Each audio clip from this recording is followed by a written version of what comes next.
Who's ready for some Lorerun? I hope at least some of you are. Because that's what we're doing. We're actually going to be playing mouse and keyboard with this one because... Well, to be completely honest, because I tried using the controller for the ship combat and I hated it. So, we're going to be doing mouse and keyboard basically for the ship combat. So, this means I'm going to have to effectively relearn how to play, fight mouse and keyboard. But that's okay, because by memory, the combat's kind of different anyways, especially since, there's that whole gunplay thing rather than the other thing. So why don't we just jump right into it, shall we?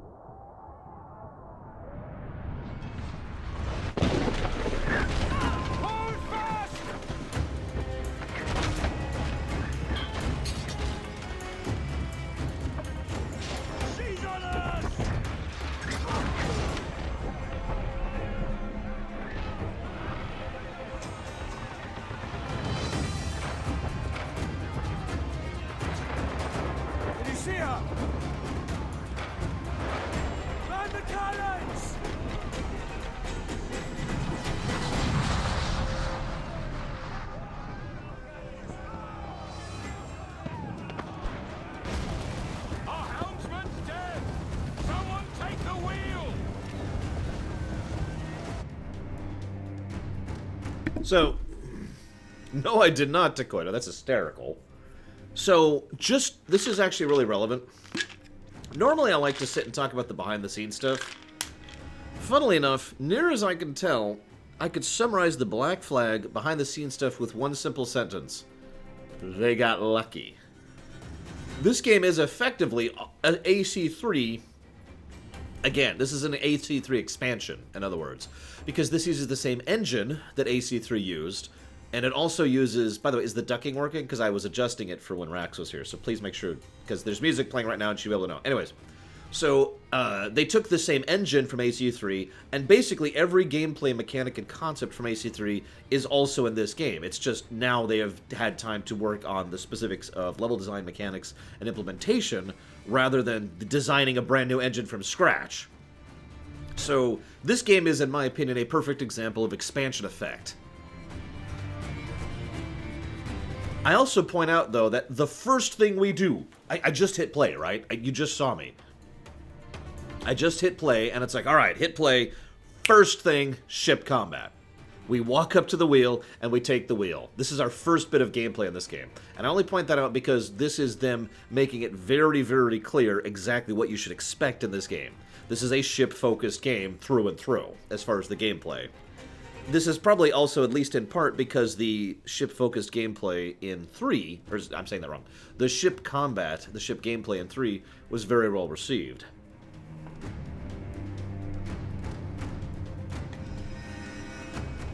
Now, Sakage hates this, so everyone go stab Sakage really quick. I'm kidding. But, I have to admit something. I like this game. In fact, it is basically my favorite AC game, like, overall. However, I do have to admit that that isn't really because it's pirates. I mean, I like the pirate music, which we got going right now. I like the pirate aesthetic as much as anybody else, really. But that's not what sells it for me. What sells it for me is it has a whole lot of stuff I like in it. It just happens to be by coincidence that all that stuff is in a pirate game. I only wanted to mention this because in relation to what Sakage said, because the pirate genre, for lack of a better way to put it, is actually extremely popular here in the States, for whatever weird reason. And as a consequence, this game was a good game that happened to be a well-polished game that came out after two badly received games, or two badly received games, that also happens to be a Pirates game. This is why I say this game got lucky. It basically had everything going for it. This is why AC4, in my opinion, was such a financial and critical success.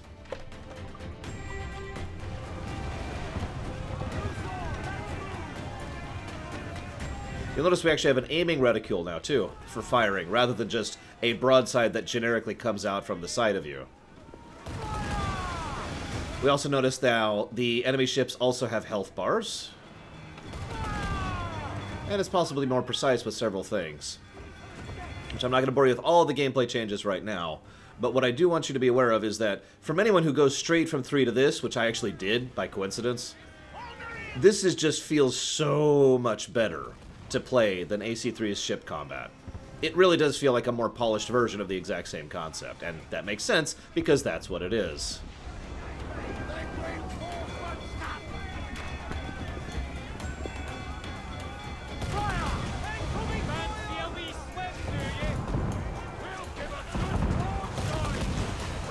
You'll notice the delay time between shooting and the shot happening is also lower than in 3. We have more capacity to aim. The health bars on us function differently. We have the ability to regenerate some health within a health bracket. All sorts of gameplay change, really small stuff all over the place that made this a lot more fun to play. Douse the flames! Get in there, you mongrel! I haven't 100% decided max time. I'm actually still debating if I'm going to do Freedom's Cry, which is the only DLC I've considered for this entire lore run. Is it dangerous? Edward? Privateering, is it dangerous? Wouldn't pay so nice if it weren't. Why not sail with the King's Navy? Earn a proper wage, sail under gentlemen. Sod the Navy's gentlemen. For every shilling I'd earn, the captain gets 600. That's no way to earn a fortune. We don't need a fortune. It's not about need, Caroline. I want food that don't make me sick. I want walls that hold back the wind. I want a decent life. How long would you be gone with these privateers? A year, I reckon. 2 at the most. Always redheads. All right. No more than 2. Promise me.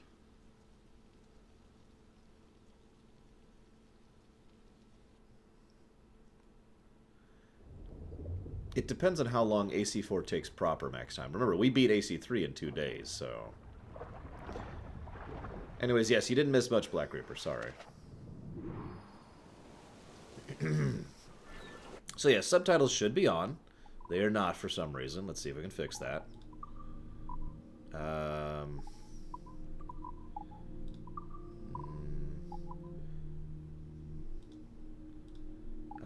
Oh, here we go. Sorry. Subtitles are on now. There we go. Sorry about that, guys. I'm not even sure when those turned off. Funnily enough, I mentioned that there's only 2 Assassin's Creed games I have 100%ed. 2 and 4. Now, you know why that pisses me off? I've lost my save for 4. I was actually going to show it off. You know, kind of. I mean, if you remember, I have actually streamed this game before when I was getting all the legendary ships. Yeah, it's gone. I might be able to find it again, but it appears to be just gone. Which is funny, because I also lost my Assassin's Creed Brotherhood save, if you'll remember. So I don't know what happened to that. So, basically, I can't prove that I have 100% of this game. I have. I know I have.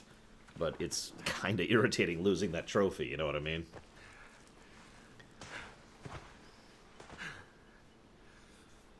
Yeah.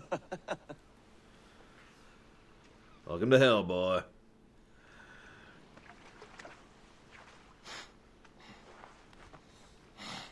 Hey, it's an assassin.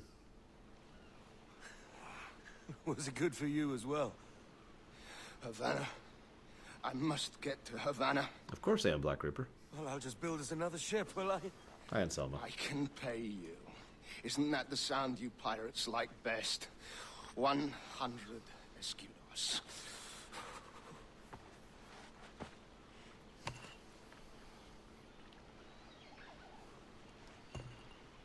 Keep talking.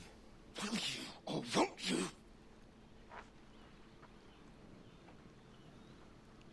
You don't have that gold on you now, do you?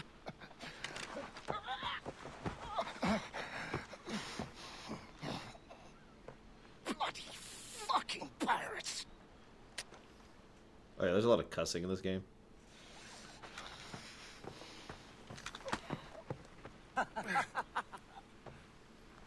I'm on to you, Snakesby! So we've already seen the beginnings of Edward's character arc. Edward is Come on, mate. We're off to a bad start. exactly what Charles Lee should have been, except on the moral side rather than the immoral side of the axis. He is someone... I wish the article's here. He is someone who, It's 100 leagues or more to Havana. Will you walk that distance? He is someone who has had a really crap life and who has dealt with just the worst of everything forever. He doesn't know he has a child yet, Sakage. He is unaware of the fact that Jennifer is a thing. He does find that out later on. Now, some have argued that basically the reason that Edward is not Charles Lee is because of the fact that Edward had... Oh god, I can't think of her name. The woman, his love. And the fact that Edward, does actually legitimately care about people. I don't know how true that is, I just thought I'd mention it. By the way, as an aside, I think they do the faces a lot better in this game than 3. But again, I mean, they already had the engine, so at this point, it was just creating content. I say just. Caroline, I was right. I wanted to say Caroline, but I was wrong. I say just as if that's dismissive. I don't mean that. What I mean by that is they could spend all their time and effort on making content, and in my opinion, it shows. But you're already seeing the nature of the gameplay, really. This is also a good way for Assassin's Creed 4 to establish itself early. We are not an assassin. We are not a Templar. We are not in a city, and then we have a ship, You'll notice how this game is bam, bam, bam, hitting you very quick and early with what it's about, which is good, because it needed to really help hook people, especially in the wake of 3 and Revelations. It worked on me. I talked about this before, many times. The nature of this type of open world thing appealed to me so well. I might have to take my coat off. Appealed to me so well that it's hard to even explain. I've talked about this before. I've talked about this during this very stream. There is just something immensely appealing about what is effectively a truly open world game, where I can sail to, undock, go do stuff, sail to, undock, go do stuff, sail to, and just explore. It's one of the things I loved about Breath of the Wild. And this brings me to my first behind-the-scenes bit I have to share with you guys. Does anyone know one of the biggest inspirations for the creation of this game on behalf of the creative directors?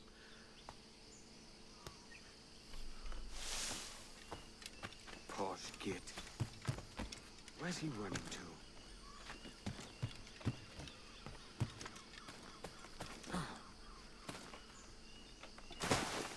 Oops, that's not what I meant to do.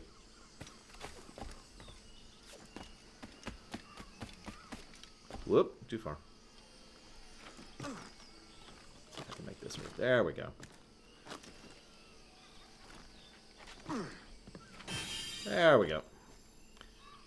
There's already collectibles. There's 4 treasure chests on the mini-map right now. Those are basically unnecessary. There's hunting, but it's a lot less time-consuming and a lot less necessary than it was in 3. I'm actually a little surprised no one has actually said it. I figured people in chat would know what I'm referencing. No, one of the biggest influences and inspirations for this game was Wind Waker, Legend of Zelda. And if you think about it, it really lines up. How many games have we had that have this formula? Ignore the ocean for a second. Open world, ship to shore, to ship to shore. Just smooth transition, right? Because that is Wind Waker. That's what Wind Waker did.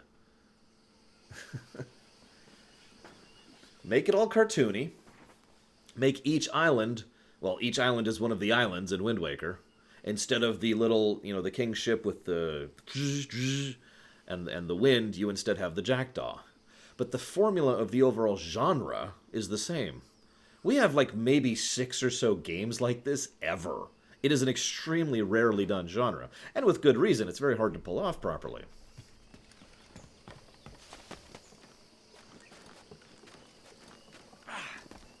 We could work together on this. So anyways, no, KOTOR definitely does not have... KOTOR isn't even close to this formula. Oh my god, dude, no. No, Assassin's Creed 4, Assassin's Creed Rogue, Wind Waker, I'm sure there's others. Arguably, Starlink has this formula, but I haven't actually played it yet, so I'm not sure.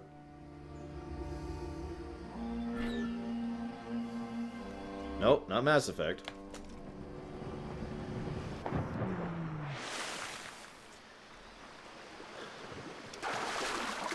Well... Whoa. Jeez, dude. Imagine... So now that you'll notice that we're very pragmatic. It's something that is very in keeping with Edward's overall personality. Well, my ship just sank and I'm stuck on an island and I have no idea where I'm going or what I'm doing. Oh well. We can work together. Do you have any money on you? Oh, you're trying to kill me. Well, I got nowhere else to be and nothing else to do, so I might as well pay attention to this guy. Whoa, whoa. Sure, whatever, right? And you'll notice he was just like, alright, can we just make this work? In other words, it's not so much that he is evil or good, so much as that he just doesn't care. He's just trying to make this work.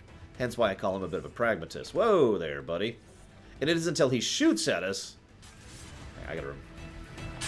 that we actually decide to, you know, kill him.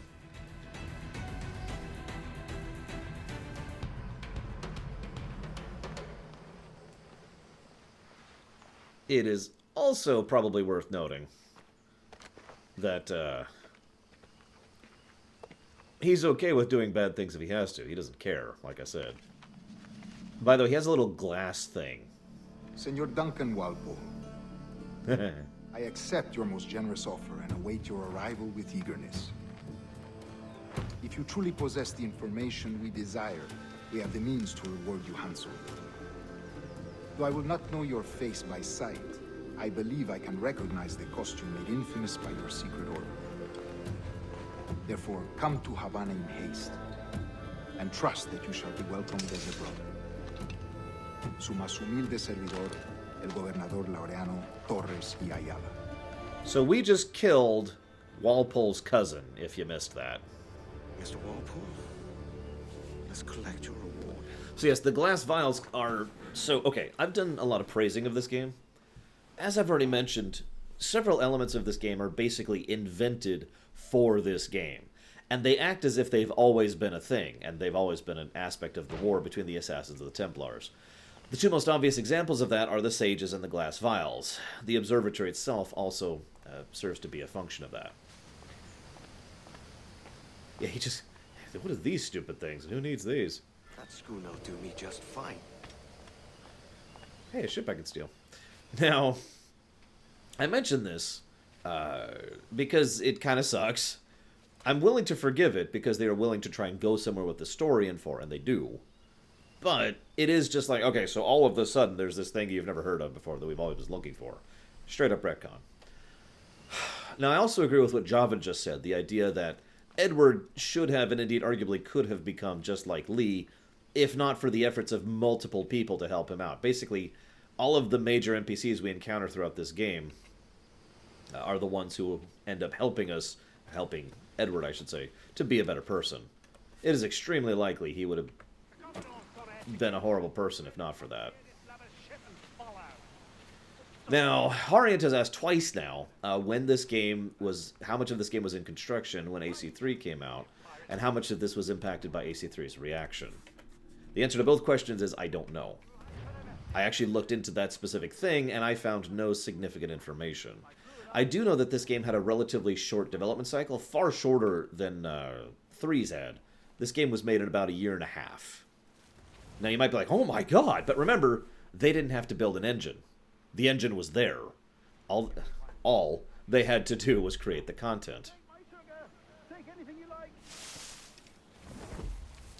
So, this is a good time to mention that I 100%ed this game, which meant I did this section several times, and that guy up there only has 2 lines. Take my sugar, take anything you like, and I heard it over and over and over as I went through this section trying to not be detected. Because I'm a weirdo. You'll notice, however, they've taken the shrubbery concept and really expanded it. They've really expanded it, as you can tell. I mean, you'll notice how back in AC3, the the bushes that we were in, I mean, we were super obvious in them, right? And we all constantly made fun of it. I can barely see Edward here. This is a noticeable variance in visual design. You'll notice that when we start moving, it kind of pulls us out of it, but then as we go into it, it just kind of, the leaves kind of fold back over us. So if we're still, we are effectively invisible. You can still see yourself there if you're paying attention, but at least it looks more in lore, or in gameplay, I should say, how it should look in lore. And I appreciate that additional attention to detail, which is one of the things I like about AC4 in general, the attention to detail. I'll pay you. Anything you like. Ah, he's too far away. And yes, we do, Sakage, you're right. I know, right, Sakage? Weird, isn't it?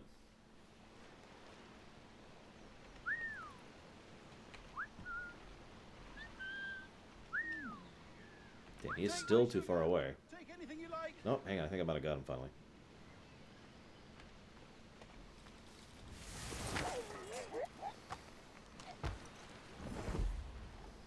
Yeah, unfortunately, I do like Edward. He is among my favorite protagonists, and I do like his character arc. The biggest flaw of it is it's like a nice, smooth arc, and then it just sort of jumps, and then continues its arc.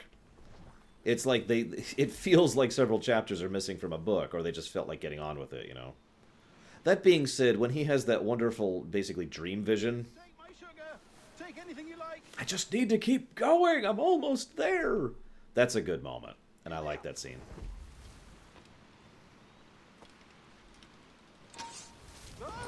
I'll pay you. Anything you like.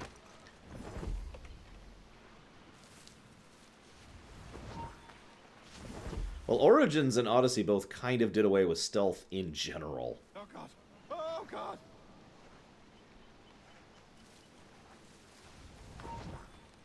You there. Stop. Why?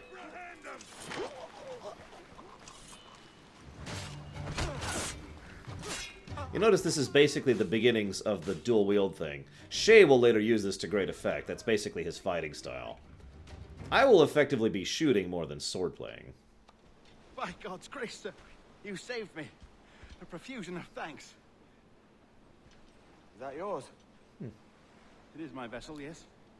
But here lies its poor captain, and I have no art for sailing. I can pilot her myself, no mind. You don't mean to abscond with my ship, do you? I'm Duncan. What's your name, friend? Steed Bonnet. Well, Mr. Bonnet, let this stay twixt us. But I'm on a secret errand for His Majesty the King, God save him, and I must get to Havana with speed. Oh, that is a relief, sir. Havana is also my destination. Our ways lie together. Can I just point out really quick? That right there is a good explanation of Edward's character. Several people have compared him to Captain Jack Sparrow. But the biggest difference between Jack Sparrow and Barbossa is in this scenario, Jack Sparrow will try to lie and deceive and you know, talk his way through things. And he's very dynamic, you know, he's very good on his feet. Barbossa will say, you know, like, oh, I can pilot it. And the guy would say, you're not going to take my ship. Barbossa would just shoot the guy. That then helps to establish Edward's character. That then helps to establish this guy's character. That he's, again, someone earlier called him neutral evil. And neutral evil, at least how I always define it, is someone who is self-interested, but not actively seeking evil. It's more like he will accept it if he has to, right? So it's just, yeah, okay, I'll shoot you if I have to. I mean, he did, remember, the assassin shot first. But in this case, he'd rather talk his way through the merchant rather than just rob his ship, which he could have done. Trill allies, then. You put me at ease, sir. To think I took you for a pirate when you first appeared. Did you? Yes. You have uncommon way of handling yourself. Quick and easy, if I may say. Gave me quite a fright.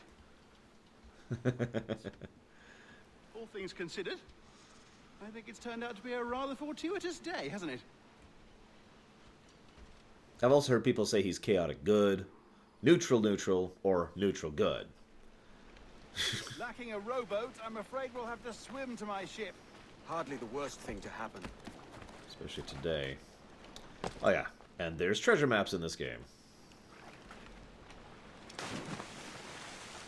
You'll notice I don't have to hold down to loot, by the way. I just feel like pointing that out. So these are treasure maps. You can look through them and go, woo! They give treasure. There's where the treasure is. I spent a while looking for this treasure when I first played this game. Poor guy. By the way, you'll also notice they start us in the past rather than the modern stuff, which I just feel like pointing out. Yeah, alignment arguments. I've said this before and I'll say this again. Alignment arguments are one of the most vitriolic and commonly argued things in all of D&D. I'm not even gonna... I've already given my opinion, but yeah. So... Welcome aboard, Duncan. She's a modest schooner, but well suited to my purpose, trafficking cargo from my plantation and such. She'll do fine. There's a strong wind now. Let's strike to full, shall we? So, Edward's pretty good in a fight. That's one of the reasons why he was able to take on the injured assassin. Hi, Huthor. Ah, there's a tug of the wind at my hair. Ah, I find a bracing comfort in the feel and smell of the ocean. The raw stink of possibility. That's a top way of seeing it, mate. Oh yeah, by the way, I've mentioned before, Ubisoft is weird about how often they try to be historically accurate. One of the things they tried to be historically accurate about, in this game in specific, is in the subtitles they used the actual, and please forgive me, I don't remember the proper name, but the capitalization rules of English as it was used at this point in history. So if you look at the subtitles, you notice every now and again one of them is just capitalized. That's not random. That is something being done according to how writing actually worked back then. Back in the day, a lot more words were capitalized. We stopped doing that. This is a different team from AC3. We've really opened it up now, haven't we? This is mostly the team that worked on ACR.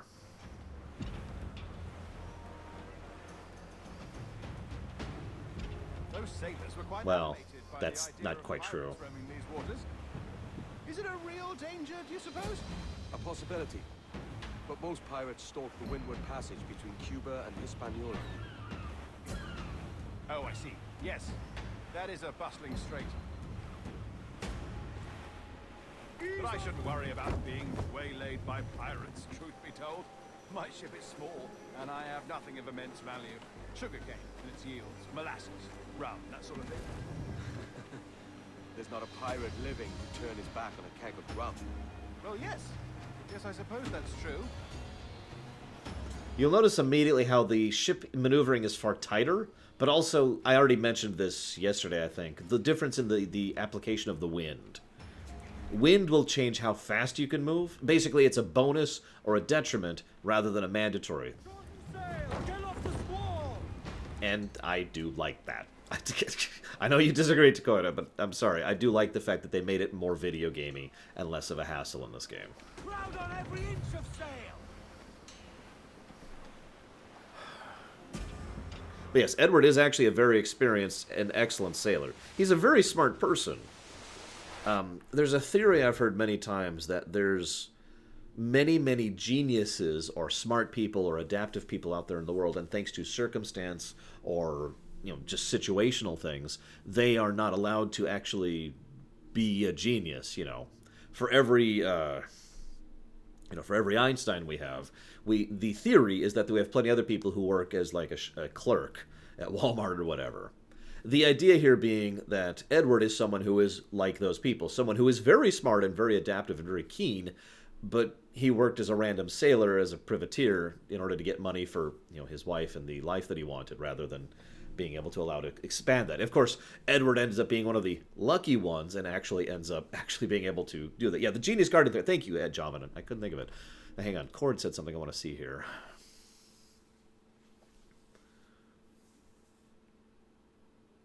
Easiest to learn? Honestly, Barbarian is very easy to learn. Fighter is... In D&T terms, a Barbarian is lots of health and lots of variable damage. A Fighter is lots of customization. That's the difference. So, and yes, like the Andor memoirs, Cashel.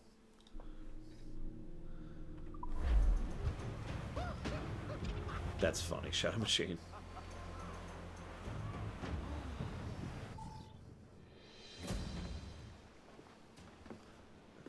You're a natural sailor, Duncan. I did a decent trick at the helm some time ago. 2 years before the mast as a privateer. Dash my buttons. Your life seems a grand one, if I may say. So full of adventure. How marvelous.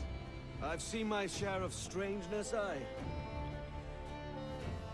I like that merchant, by the way. I like most of the characters in this game. I really do.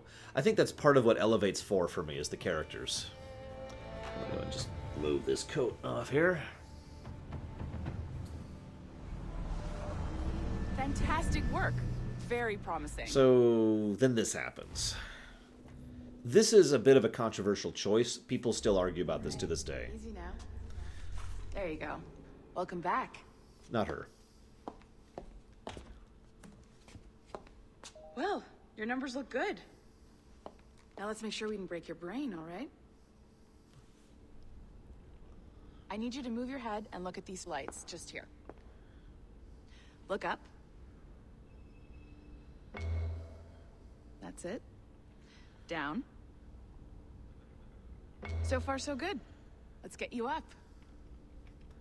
So, welcome to the Sample 17 project. I'm going to pause for a second just to explain this a little bit. The modern story. Now, we've already discussed some of the issues with the modern story in AC as we've been going, but we are playing...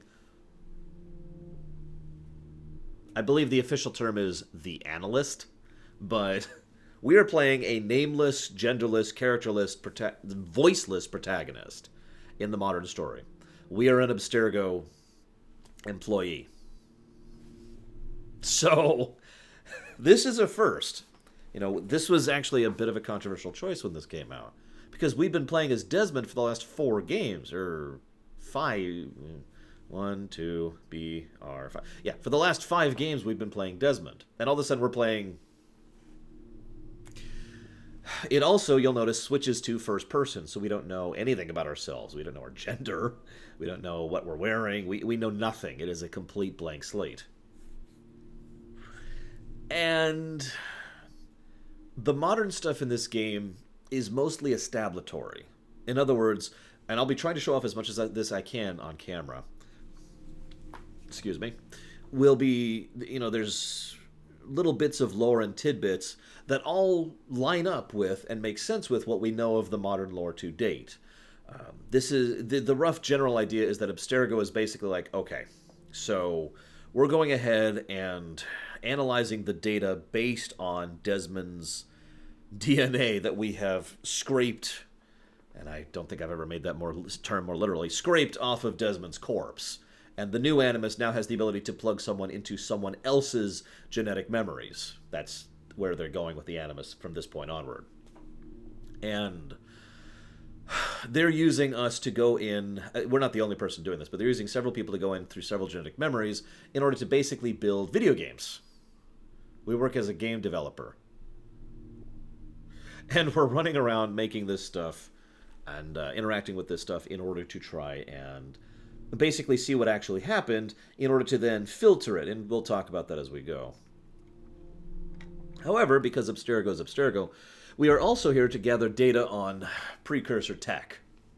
In this case, specifically, we're looking into the Sages, which is of great interest and value to Abstergo, as well as the Observatory, which is of great interest and value to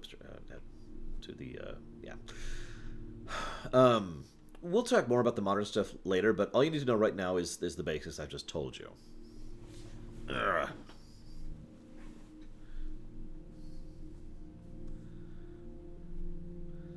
Now, I don't understand Javin's question. I actually don't understand Javin's question.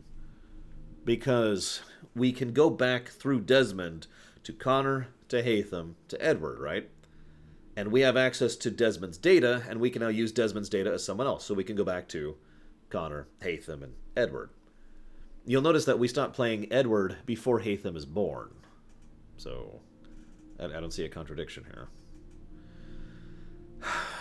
I don't think we're playing Layla, but I suppose... okay, no. It is possible we're playing as Layla. See, for a long time, people presumed the protagonist of 4 and the protagonist of Rogue are the same character.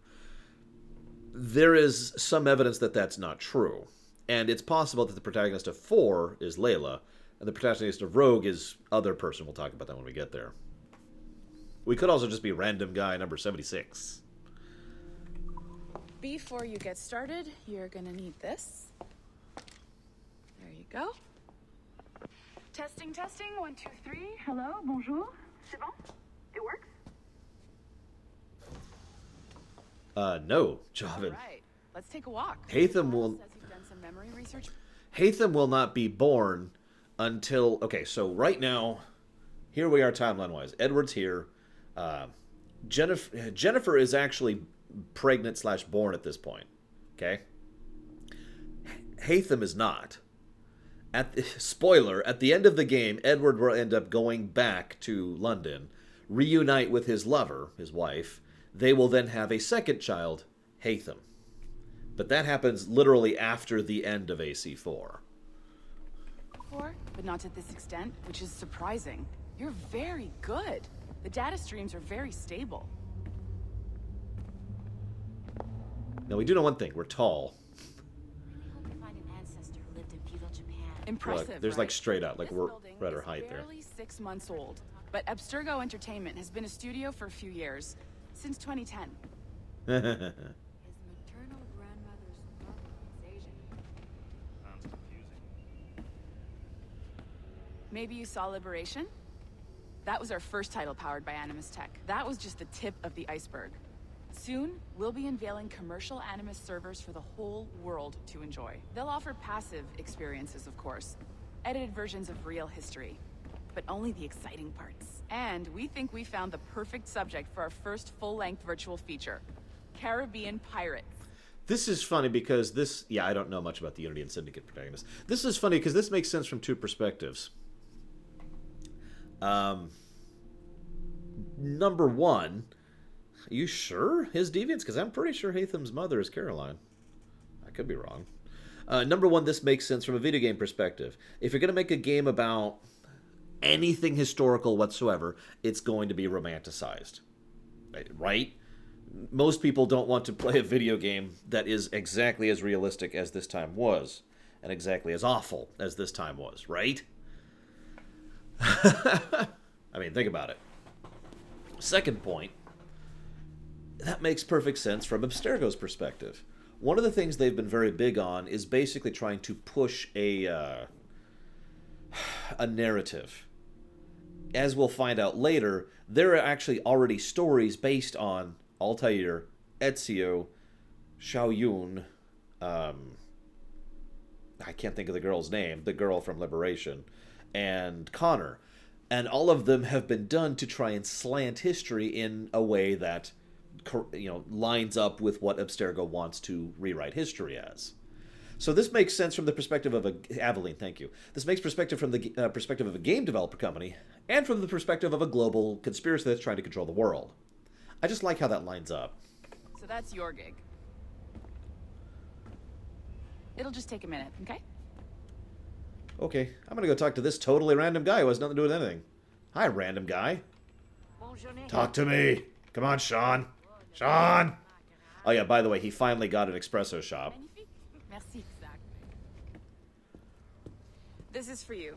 The primary tool of our trade. Your communicator. Power it up and give it a look. It's pretty slick. Yeah, basically our job is effectively to give them the raw data that they will then use to make the edited version. So what we see is what actually happened. What they show is not even close to what we're showing. Make sense? Your communicator is your key to success. A recovery fee of $100 will be deducted from your paycheck if you lose it. NDA. Have a great week.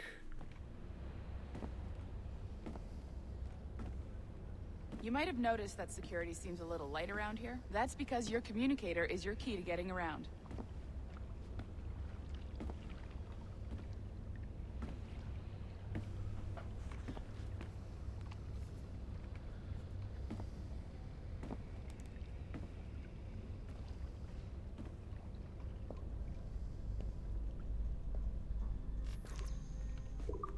See that flashing wireless signal? It means you're hooked up to the elevator. I'll let you do the honors. We're headed up to the Sample 17 studio, 2nd floor. Okay.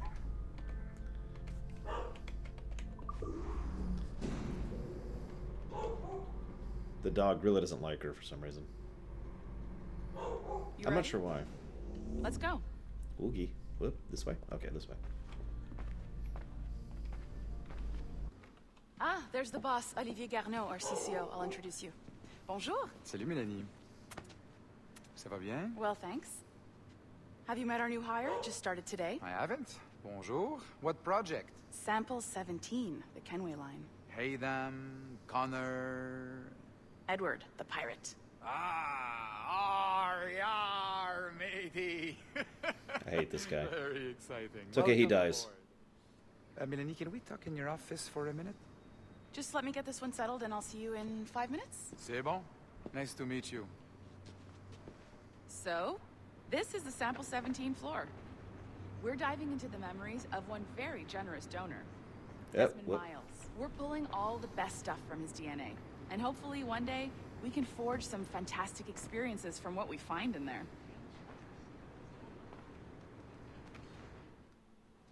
This pair of legs is John, one of the wizards in IT. He's just fixing something for you. Not fixing, calibrating. Calibrating, right. So here we are. Your very own Animus workstation. Pause. That's John. The Sage. Notice they don't show his face. This is all yours, so sit back, relax, and find us some good footage. If you need any hints or tips, the Animus is loaded with tutorial programs, so you'll have no problems. And I'll check in on you later. Happy pirating. Thanks. So you guys were right. It's actually Tessa is Haytham's mother. So I apologize, I got that wrong. Tessa is Haytham's mother. So yeah, that's not even a thing. Edward hasn't even met Tessa yet. If it happens again... So... I have heard many surprisingly mixed reports about this office right here.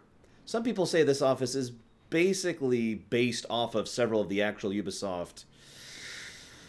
I don't remember which. One of the Ubisoft offices. I want to say Montreal, but that doesn't sound right.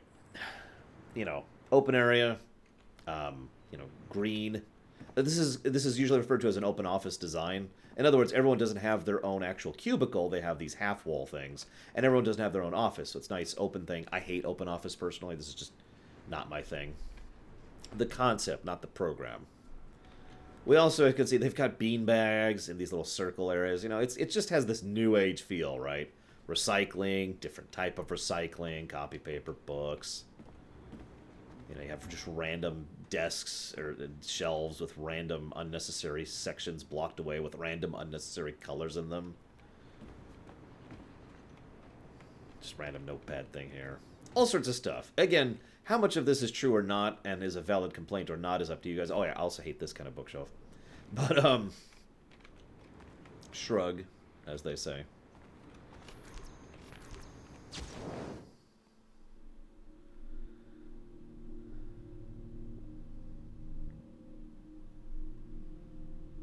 Alright, so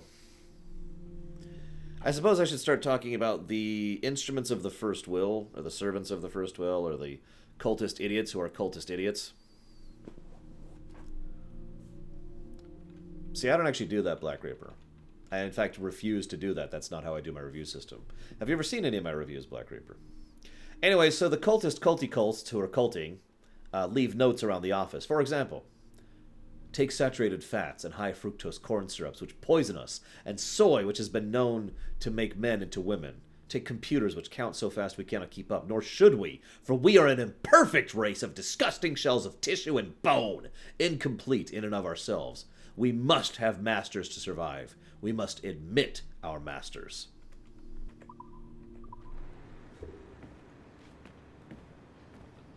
I suppose there's a degree of preference involved, Malachor. I'd rather have an office with a door, personally. Take the cinema, which gave us lies, as a man once said, 24 times per second per second. Take the phonograph, which preserved noises which ought to be ephemeral. Take the television, which is obviously stupid. Take video games, which are secretly stupid, and you all know you wish there was more pornography. You know you do.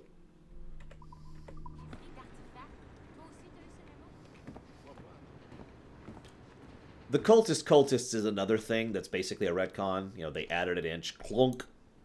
The cultists are the followers of Juno. Well, that's it. They are her cult. I feel like I've already made that point reasonably clear, but yeah, that's the general idea. There's at least a couple more I want to show off really quick. There were actual theories that excessive soy intake without proper moderation of diet would actually make it so a male doesn't properly work as a female or something with the biochemistry. I don't know details. It is a thing that is probably not true. I don't know for certain because I'm not a medical-tician. I don't know where that document went. I filed it with HR. Ah, there's one. It was the 17th and 18th centuries that the world became an indecent place, rent of its original purpose during the ages of industrial revolutions.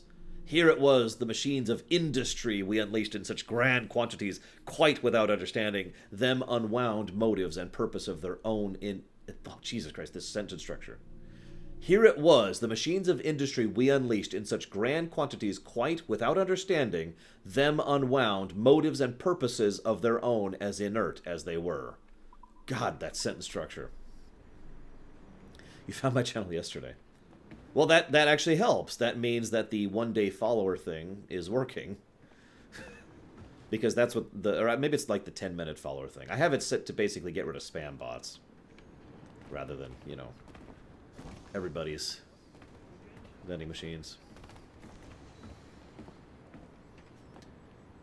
So the way I do my reviews is I give pluses and minuses. That's it. That's my system. It's funny because every time I explain it to someone, I feel like I have to really go into it. For example, it's like a hypothetical situation.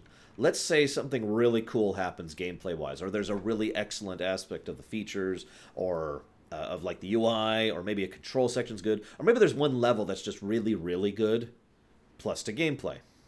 Let's say there's a section where the controls fail, or it starts actually misinterpreting my input, or maybe the level design is very bland and awful. Negative to gameplay. Make sense? And I do that to story and gameplay. And that's how I do my review system.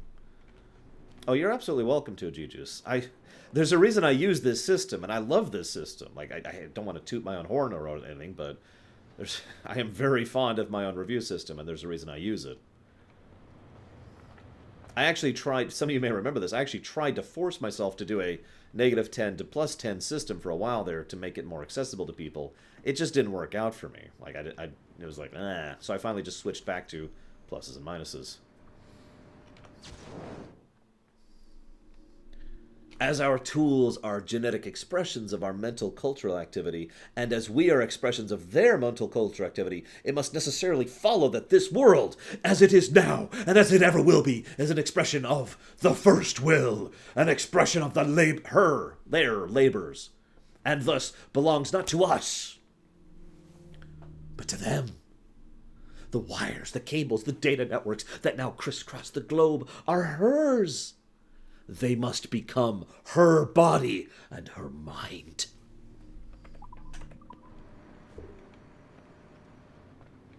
For those of you wondering, Juno is, as of this point in time, currently in the internet. Now, I point that out because she's actually having trouble. This actually, I applaud this for making sense. Because the problem is, when I say she's in the internet, I mean that literally. So, pieces of her are in different servers and different computers across the net, across the networks. So she's detached. Like, imagine for a moment if, like, a piece of your brain was here, and here, and here, and here, and here, and here, and here, and here. They can communicate with each other, but not all at the same time. So she's having trouble functioning as an independent entity. Make sense? Yeah, they call it the gray in the AC universe. But, yeah. That's where she is right now. That's her current status.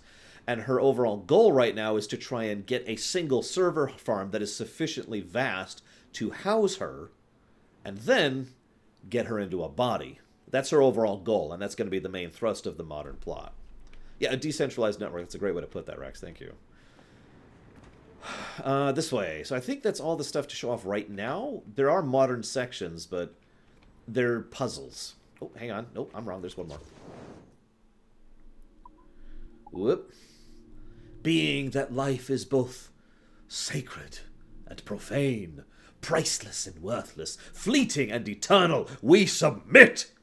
Being that life can be as easily construed from primordial swamps as from the stinking petri dish, we submit.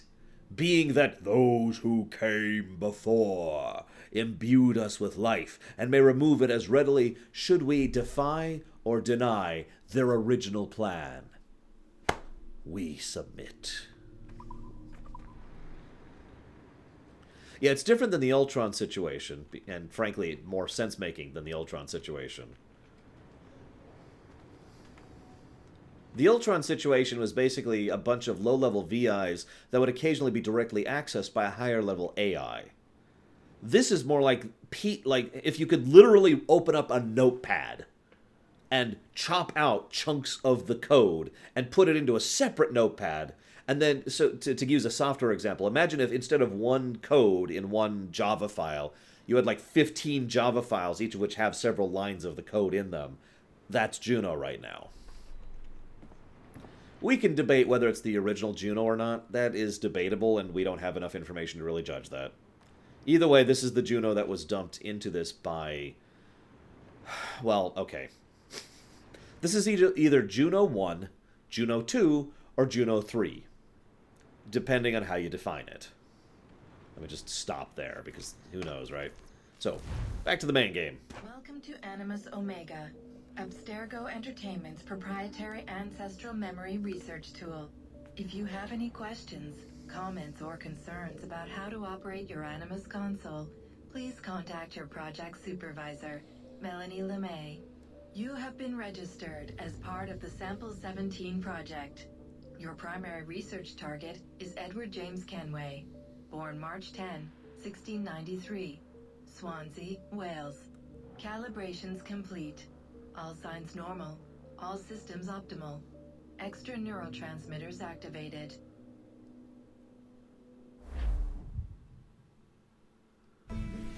There are several people there that are in on the conspiracy, Harriet. Don't worry, we'll cover that.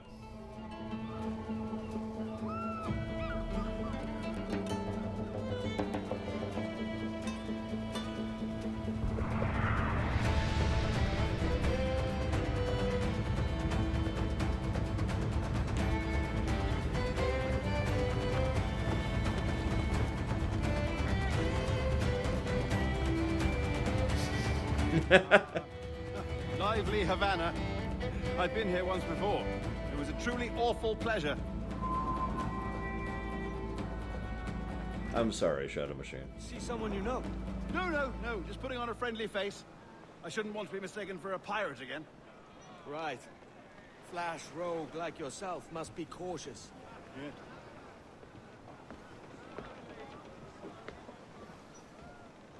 I do like him. Like I said, I like basically all these characters. Welcome to Havana. Golden Age of Piracy, which lasted about 10 years. I think Spain and England were at war 2 years ago, isn't it? Here I am, bartering with Spaniards like they were my cousins. Nothing wrong, Duncan? No, it's nothing. Sand in my hampers. So where's the best squad in town? I'm dying for a quick kip. Or a siesta, should I say. I'm just headed to a public house now to meet some merchants. I could show you the way. Well, lead on. One of the other positive character traits Edward has is he's very big on loyalty. If there is someone who is nice to him or he gets along with, he tends to treat that person well. And he tends to actually be that person's friend. He actually tends to care about that person. It's just, well, there's also some complications of that, which we'll get into later. But I just point that out because he is surprisingly polite for being what is effectively a rogue. I can see that, Kevin. How much of a jump, Harriet? Well... Let me put it to you this way. I am currently playing this on my computer, right? This is the equivalent of the AC4 Animus. Imagine if I got the exact same functionality to my computer out of this phone. And don't make the joke. You know what I mean. Imagine if I could literally play AC4 with all of the accoutrements of mouse and keyboard and all that on my phone. That is how much more advanced Layla's Animus is. Because she can just go, boop, and plug right into that sucker. Well, I conduct my meeting. It'd be a great relief to have a man of your stature nearby in case of a misunderstanding. I can hang about. I might have a drink. Splendid. Drink. But they don't take kindly to pirates here, do they? Wonder how many stolen reals bought these men this perch.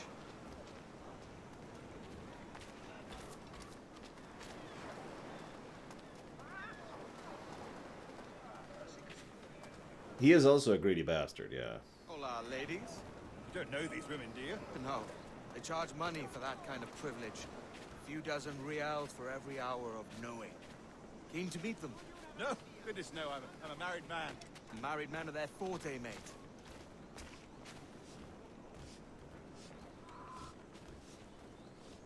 Aha! Here's a purveyor of personal defenses. I should acquire a blade for myself, Duncan, just as you have. This rusty razor's nothing to admire. Even so, I appear a mere kitten walking so close upon you. Perhaps a small dagger would suit me. Let's see what he's selling. Maybe I'll buy a sword too. We'll both jump rank. Oh, we'll be quite the pair, you and I. Twin devils. See you around, Shadow Machine. Lend us a few reals then. I did save your skin. Ah, of course. Cheers.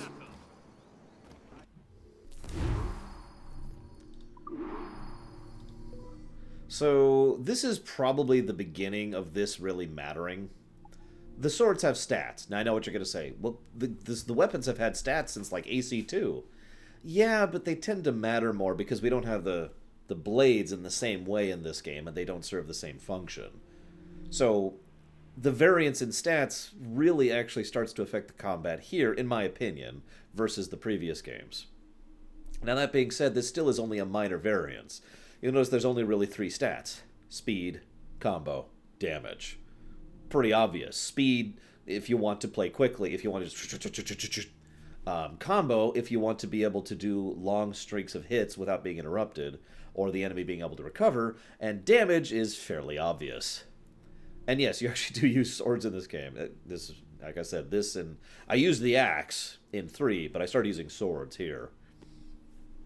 Now, this is something that they'll take forward in every game after this, not counting Unity and Syndicate.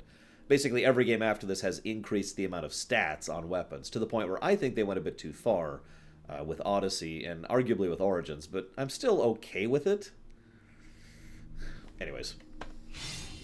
Regardless, that's a thing. That's a better fit for me. How do you fare? I had only enough for a small knife, sadly. Still, it'll do in a pinch. Oh, puffer duff. I have led us astray, Duncan. Oh, no matter. I'll get us a better view. What are we looking for? A tavern with a sort of courtyard interior. Harum digitus making hut. Whoops. So you'll notice this is all tutorialized, like basically every other tutorial in the AC series. Yeah, agreed, Volcanto. Every finger's a fishhook. That's how you tell a true sailor. Yes, a fine way to put it. But, maybe this is just me, but I'd say 2 and 4 both do the best tutorialization in story and in gameplay. Basically, rather than, this is how you do this, for the most part, it all smoothly flows from from basically the first mission, which we're doing right now. And, you know, the whole, here's how the ship combat works. You'll notice, by the way, they tutorialized the ship before the land stuff. It's still a tutorial, it's just better than most tutorials. That's all I'm trying to say here. I think I see the place. We're not far. Hang tight. Oh, he's got me blind. Go, what do I do? Oh, I can't breathe. Stop or I'll break your knees when I catch you. Warned him. I'm close at heel, shitbird. Hey, there's a lot of cussing in this game, and we were playing a pirate. Come on. Here I come. Whoa, what?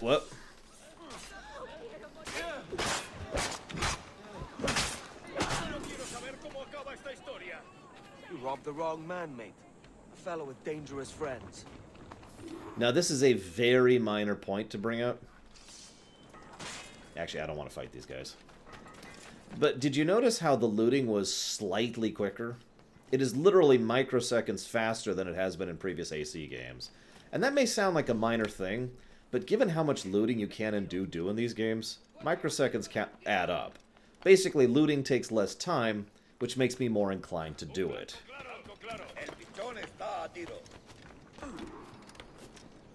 You know, minor... This is one of the reasons I like AC4. It feels like it has a lot of polish, and minor improvements like that are part of what I'm talking about. That's true, we would be better at this than, say, Ezio or Connor.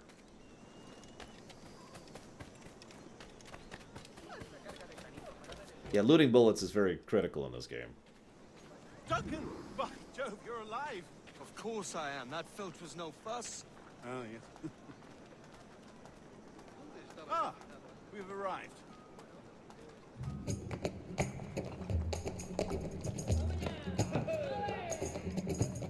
Take your time, I'll be just here. Fancy meet no Welshman deep in Dago country. I'm English myself. Biding my time till the next war calls me to service. Lucky King George, having a piss pot like you flying his flag. Oi! Skulk! I've seen your face before. You's mates with them pirates down in Nassau. Shut your fucking gob or I'll fill it with shot, you hear me? Edward, is it?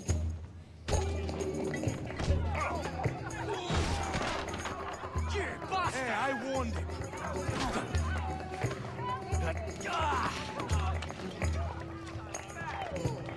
I've been praising the increased quality of the animation basically every game. It's still true. The animation is still getting better each game, in my opinion. Come on, lads. I've seen bigger arms on a bird.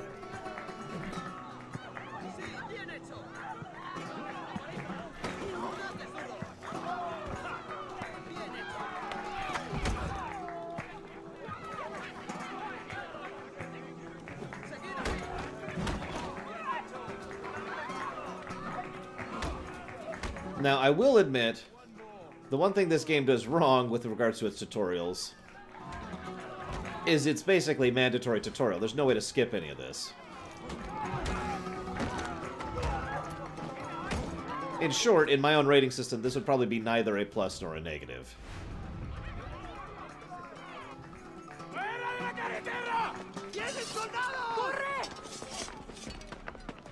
You're not leaving me. I'll catch you up. Perro inglés.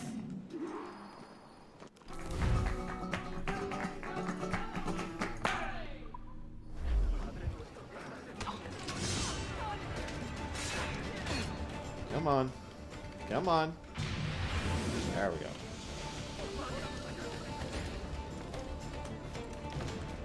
Of course.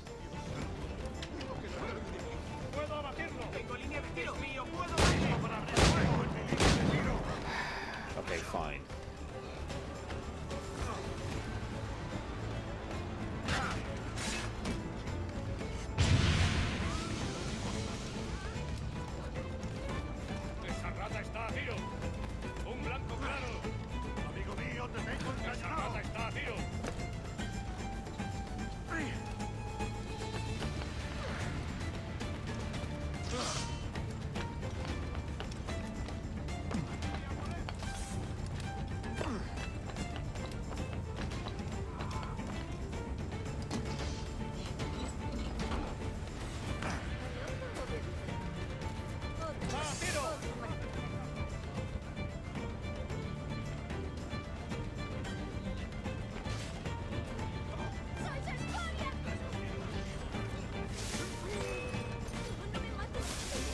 Damn it. What do these Spanish people want? God. Alright, fine.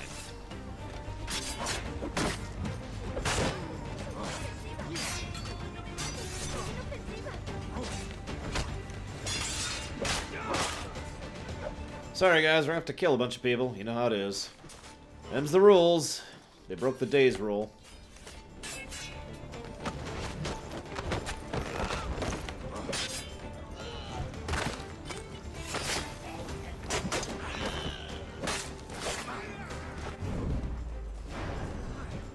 My hands are tied.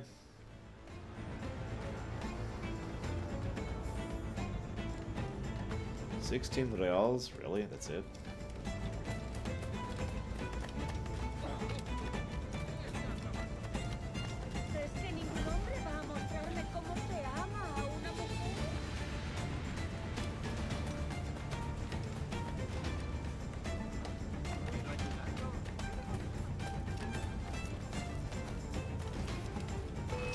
I mean, I agree, Mad Overlord.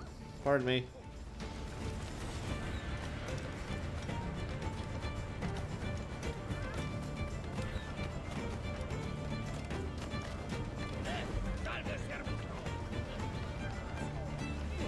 Oh, leave her alone, dude. What the hell? Be a gentleman. Come on. Alright, fine. More killing. You saw it. Day's rule.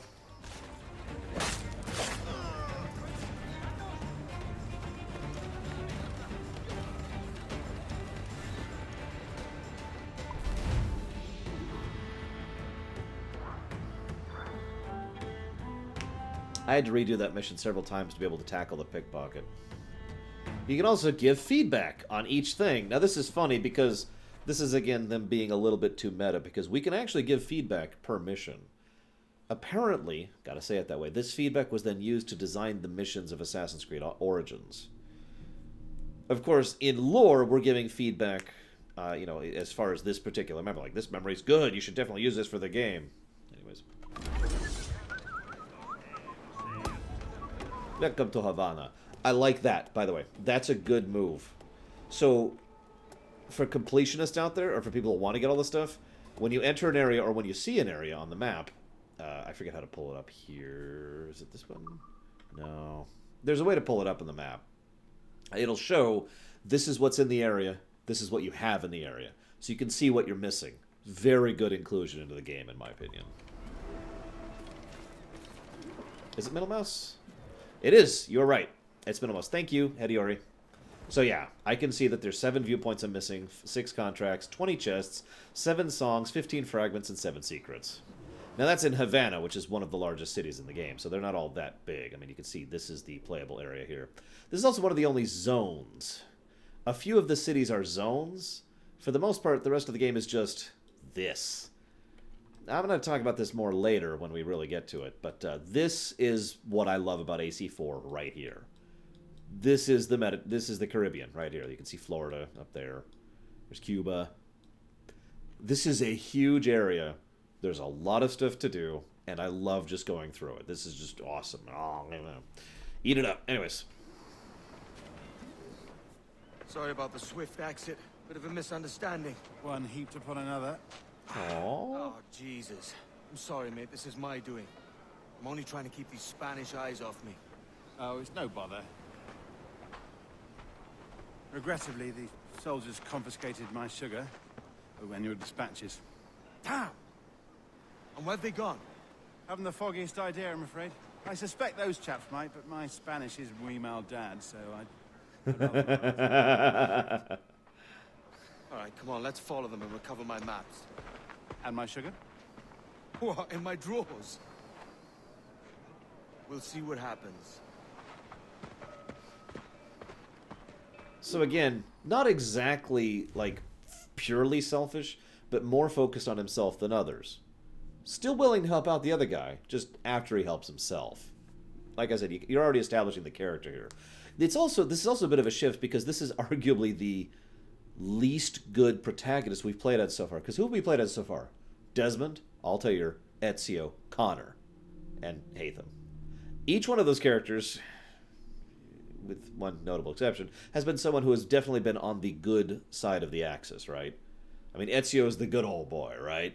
Altair is the, but no, I must redeem myself, you know. Desmond, you know, he's a piece of cardboard, but you get my point. Now we're playing someone who's like, I might help you. I get look. I'll see about it. Okay, just I need my papers. I need this money.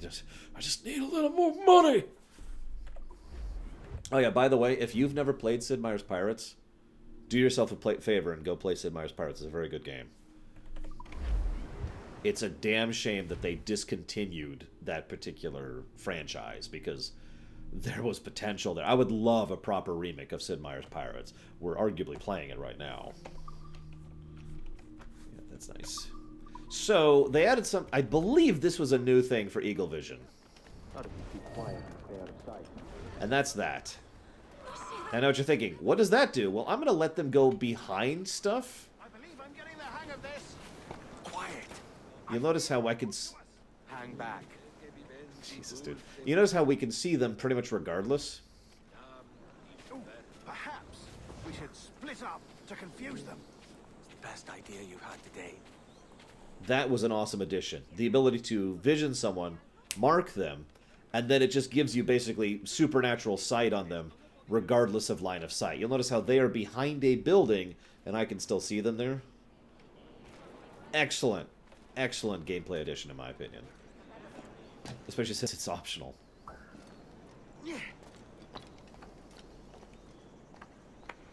I'll have to take your word on that, Takoida. Yes, sir. See, whoa, whoa, whoa.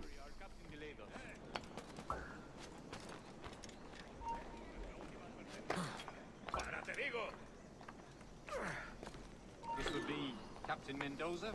Yes, sir. He's very excited to meet you. Only he must be present for a hanging, senor. Hanging. All right, let's go hanging. Spanish.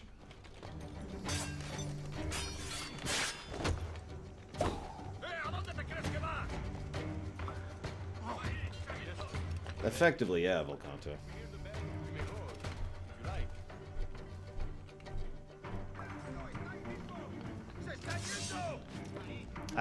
Don't actually know if they pulled this from Far Cry, and it wouldn't surprise me that much if they did. Oh yeah, the insta-kill knock off or into things from 3 comes back.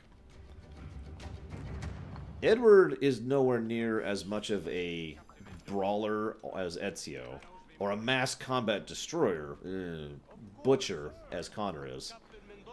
But once he gets his guns, he can take on plenty of people. Excellent. Hang on, Takoida, because I'm curious what you're talking about here. Let's see. It says here, Takoida is insane and crazy. And very slowly loading. Here we go. Okay, so there's the gold one, which I wasn't counting. Because I've actually only ever played gold. And apparently there's just another game, which came out in 2004. I don't think I even knew about that one. I'll have to look into that sometime.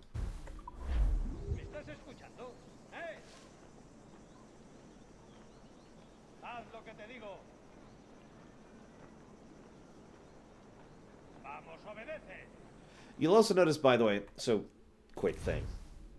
In every AC game to date, when you're tailing someone, you have to keep them in the viewpoint of the camera, right? I actually pointed that out. In some cases, Ezio would literally be staring right at them, or capable of looking right at them, but the timer's ticking down because the camera is swiveled such that I can't see them through the wall. When you have someone marked, that camera, that's the same thing, but you have them marked, so you can see them through walls. Which means almost all of the irritation of tailing is gone. Because, as you can see, I can just keep them in view while being above them. See, now it starts to tick down, but if I swivel over, hey, they're right there. Good move, IMO. Well, senor, the hanging will be started soon. Let's not dilly-dally. Yes, sir. We go.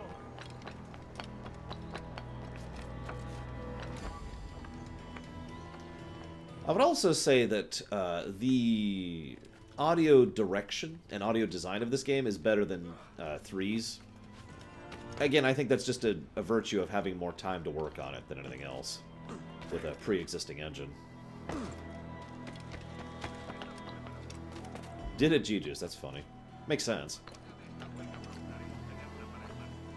Exactly, Volcanto.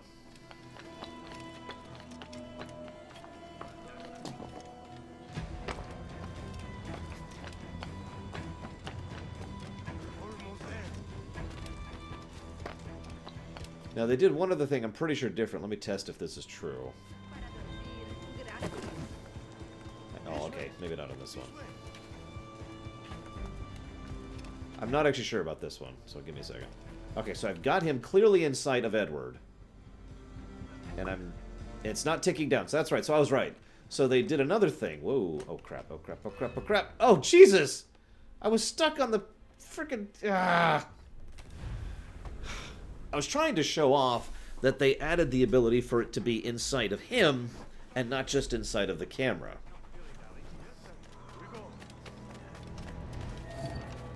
Mark those guys really quick again. Desynchronized. And then Edward died. Hello, Ice Tray. Again.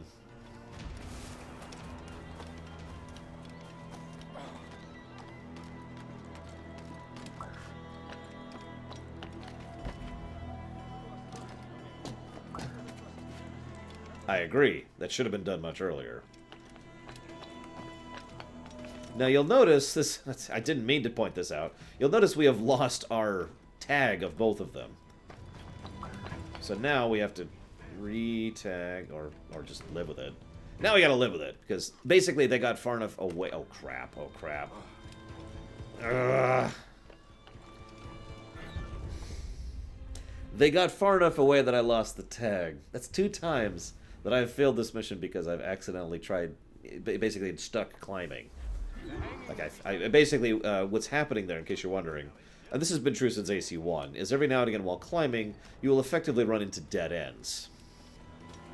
Where the only way to go is to go back. As, you know, back as far as you're climbing. Generally, the fastest way to get out of it is to fall. But, yeah.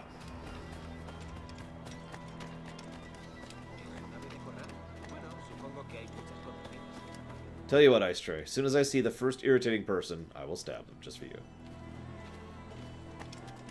Now, I praise AC4 a lot, but I always make a point of pointing out the negatives of a game when I get there.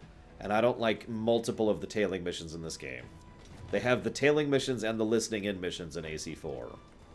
And I remember being very frustrated at several of them, especially since I was going for 100% sync the last time I played this. This way. This way.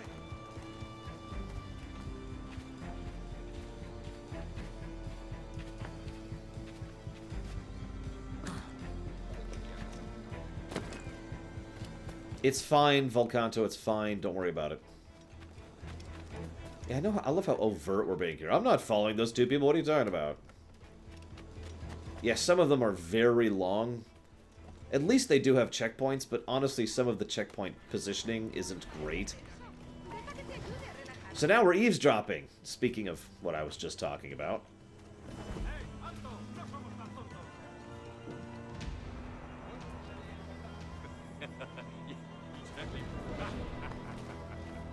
How long will this hanging take, man?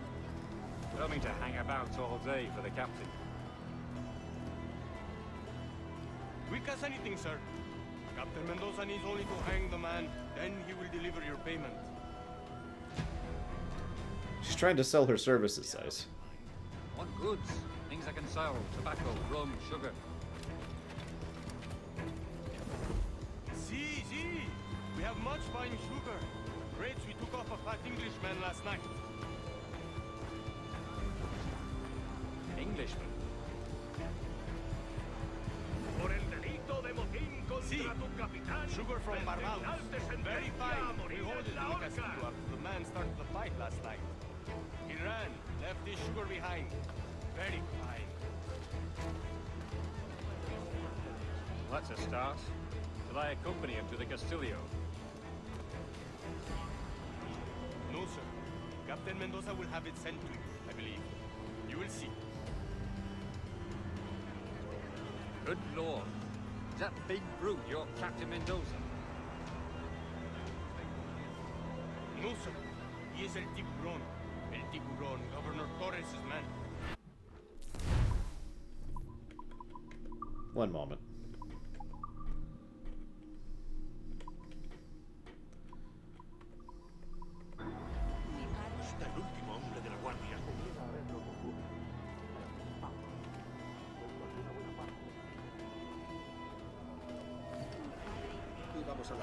la semana pasada, pero la autoridad está mareando al capitán.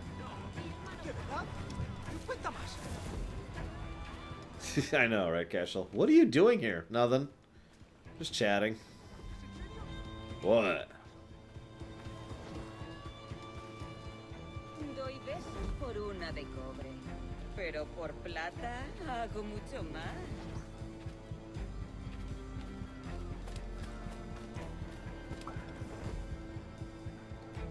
Lo último que supe es que... So now we gotta rob a guy.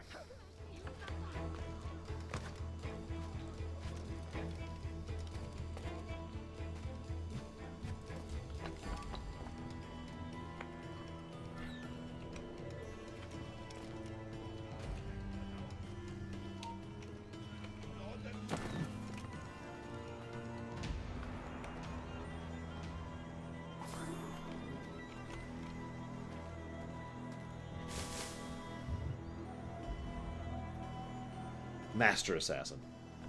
Although we're not actually an assassin, or rather a member of the Assassin Brotherhood yet. While I'm here, I'm going to rob him. You'll notice that looting a chest takes much less time in this game than other games, which goes back to what I was talking about earlier. So, sea shanties can go to hell. It's the same thing as those stupid papers in 3... Oh, God, catch... Oh, that's gone. That's gone. Catching all of those just... Oh, my God. I don't know why I had the patience to do that. Now, the one way that these are better than the letters in 3 is you have more time to catch them. You'll notice it's still going, so I could still catch up to it. Probably not... Nope. I was actually pretty close there, despite screwing up. So they're basically less penalizing. They're just still a pain. I remember one in particular, it like starts on a tree, and then it like flies on the wind to another tree, and you gotta like jump and then climb back up and go up and just... Oh, I hate that one.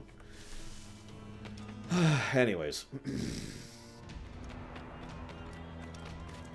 Don't worry, we will leave her, Johnny. We will leave her. The collections, the songs are fine. I mean, meme status aside, there's only like 2 songs I don't like, and Leave Her, Johnny, Leave Her is one of those. Yes, we beat 3 yesterday, free. Now, one other thing that they do better about 3 as well is you notice it's already respawned. We barely had to go that far in order to get it to respawn. In fact, we basically just had to go back to it. Here's the other thing. You'll notice it's taking a different path. This is a change as well from 3, because in 3, they always had a set path. So you could basically lay traps for them if you approach them from the right angle. We can't do that here. So I still think it's better, it's just I still don't think it's good.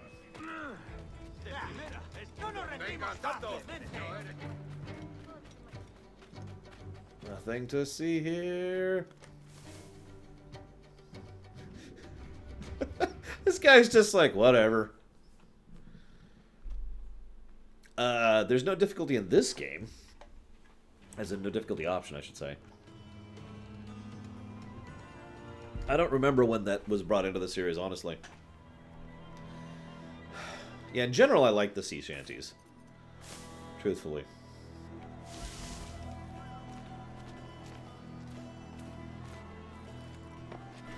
I'll try to rotate a few as we go.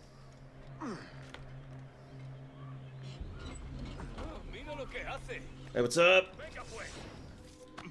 Ugh, God damn it, dude. Fine. Die. Die. Die. Die. Die! Oh, you get to die too. You were just here, though. Sorry. Idiots. Try to do their job. Morons.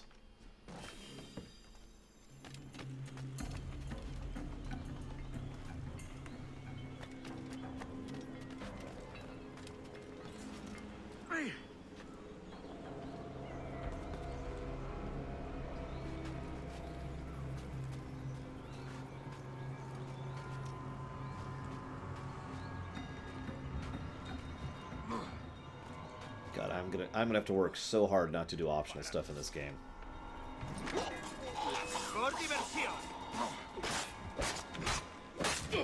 You should have paid the fine.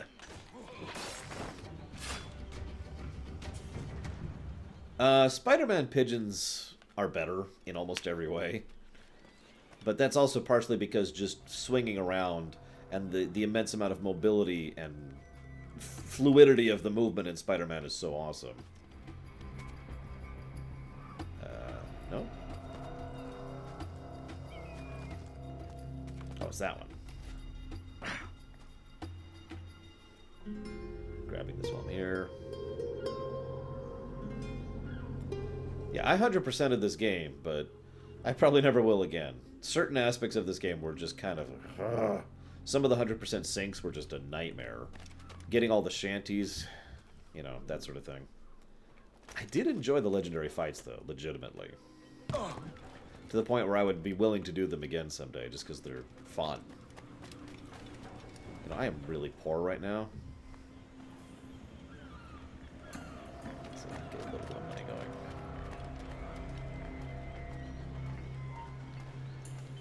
Oh my god, no kidding, Black Phone.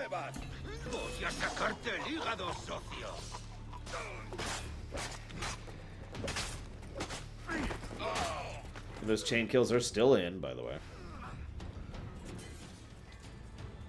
Basically, yes, casual. That's part of the whole loading screen thing I mentioned. Once you are out into the Caribbean, you can quite literally swim from one end to the other. Oh crap. Now, this is also something else that I believe is new for the franchise. Different icons on the minimap to indicate different types of enemies. In this case, the sharpshooters.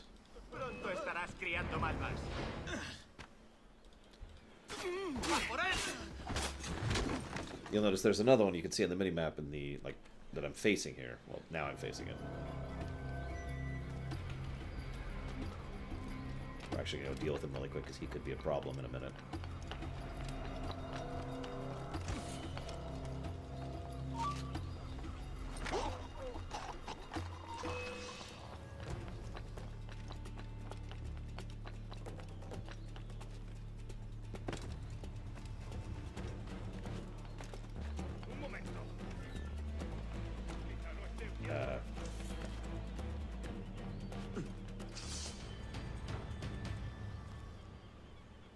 Yeah, no kidding, Dakota.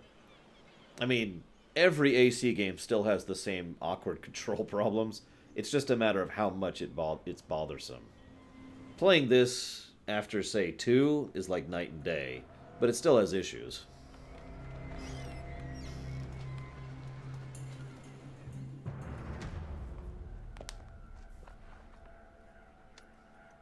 There's that glass vial again, which we still don't know what it is.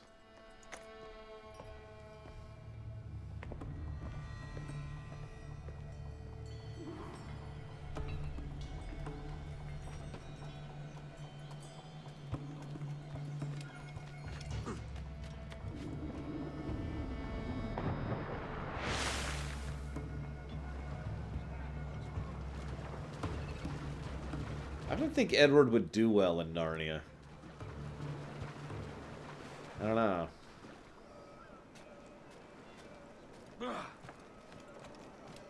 So yeah, I'm not sure what they did with the combat in this game, but all I'm going to say is that when I was setting up for this lore run, I played 3, 4, and Rogue to make sure everything ran and, you know, I could play them all. I was playing all of them by controller originally, but I played controller in 3, smooth, no issues. I played controller in Rogue, I died to my very first encounter with just like a bunch of guys. There was like 4 guys. That guy's having issues. I don't know what it is, but the combat feels sufficiently different for me from playing on controller when it comes to Rogue 4 versus 3 and every other previous game. That's why we're doing mouse and keyboard this time, because this is just so much more intuitive for me. We'll also, any game at this point onward, we'll basically be playing with mouse and keyboard, like I did with Origins and with Odyssey.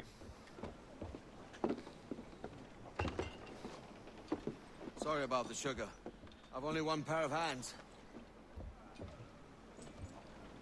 Oh, it's no great loss. I've got plenty of cargo here to make a profit on my trip. Will you stay here long? For a few weeks, yes.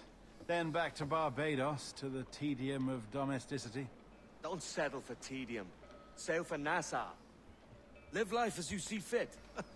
Haven't I heard that Nassau is crawling with pirates? Seems a very tawdry place. Not tawdry, liberated. Oh, God. That would be an adventure. But no, I'm a husband and a father. I have responsibilities. Life can't be all pleasure and distraction, Duncan. Hey, our bonnet. The name's Edward, in truth.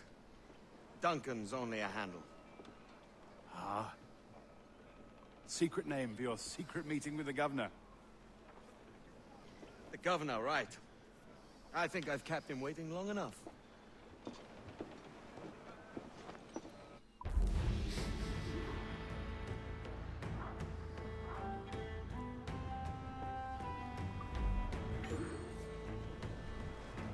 Alright, what did you clip, Cord?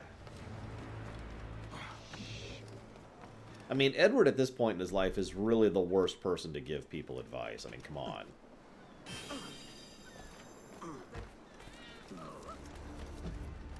By the way, it will literally never happen, but if this game ever comes out on the Switch, I will 100% this game again.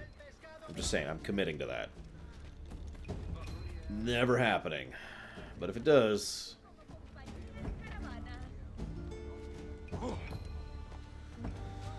Now, I'm not sure what I think of how they... Come on, game. How they colorize the Animus fragments. Because there they are, and they definitely glow. And they definitely have this kind of amber, unique tint to them. Maybe it's just my own particular issues with color correction, but every now and then I gotta look at that, I'm like, is that a... And I check the minimap. Okay, that is an Animus fragment, because sometimes I just can't see them at all. I'm definitely not... I must... Oh god, I've got to do it, guys. You don't understand. I have to get this Animus fragment. It's calling to me. It's calling to me. Oh god, yes. I obey the will of the 100%. Oh, okay, I feel better. Alright, we're cool. We're cool. No more, though. Not getting any more. Except for that one and that one and that one. I'll probably never 100% AC2 again. Especially since I still have that save. So I can prove that I did that.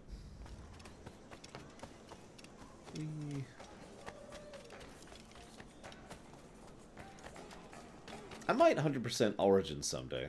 That might be enjoyable. Origins is towards the, you know, the top end, in my opinion, of the AC games.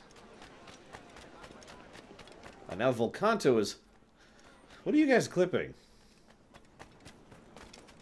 Oh yeah, I should mention this. This game does not have a native windowed mode. Rogue was the first game that I have that actually had built-in windowed mode native. However, they did release a patch later on, which allowed for windowed mode to be run, so I am actually running this in windowed mode. It's just, you know, I needed to pick up a patch to do that. Buenos dias. Mr. Duncan Walpole of England to see the governor. I believe he is expecting me. Sí, señor Walpole. Entre, por favor. Yeah, sure.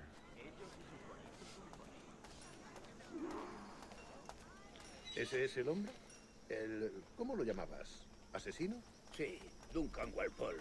Debería haber llegado hace muchos días. No me gusta que los extranjeros... I don't like these foreigners strolling about our city. I don't trust them. Cállate. Hold your tongue, man. The governor has guests. From France and England alike. He's a rough-looking man. I assumed he might look respectable. The man's been at sea for months. Be easy on him. This is Walpole's cousin, Zeiss. To be clear.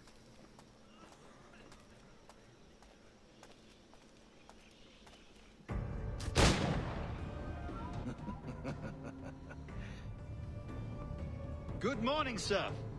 Would I be correct in thinking you are Duncan Walpole? I am indeed. I thought as much. Woods Rogers. A pleasure. The same. I must say, my wife has a terrible eye for description. I'm sorry. My wife. You met her some years ago at the Percy's Masquerade Ball. Ah, quite. She called you devilishly handsome. Obviously a lie to stoke my jealousy. Julianne, our guest of honor has arrived, Mr. Duncan Walpole. Ah. Julien Ducasse. I hope your conversion to our order is an honest one. I have no love for assassins. but even less for liars. I have not come to disappoint. Up for a bit of sport, Duncan? The old man isn't ready just yet.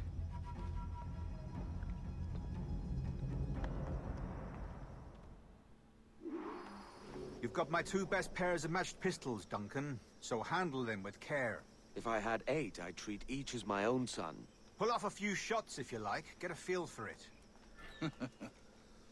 I once fought beside a man who carried 9 on his person. They were a boom in battle, but hindered his ability to swim, sadly. Quite. And a good kick, yes? Long for the day where one firearm carries 4 bullets, and not the opposite. I have a friend in England you may like to meet, Julian. James Puckle. He's working on something extraordinary. Magnifique.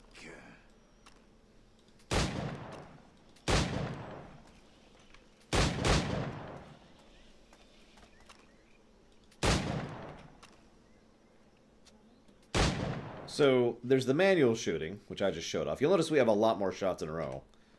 And then there's the quick shot, which is basically just, you know, hit F. But yes, the Puckle gun, if you missed that.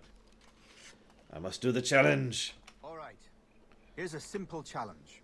Try to strike every target before this hourglass empties. Remember, hit every target within the allotted time. Damn it. Already screwed up. No, this is a failure. This is a failure.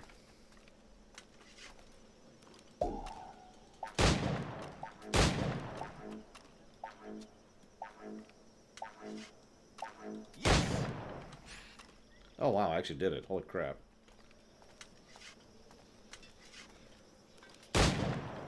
And you can see the ammo on the lower right. Don't worry, we'll later have more guns to work with.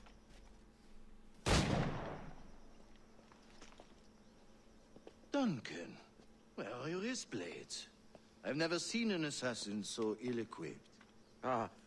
Damaged, sadly, beyond all repair. Uh-huh. See you around next time. Have your choice. Where did you find all these? I did not find them. I took them. These are souvenirs.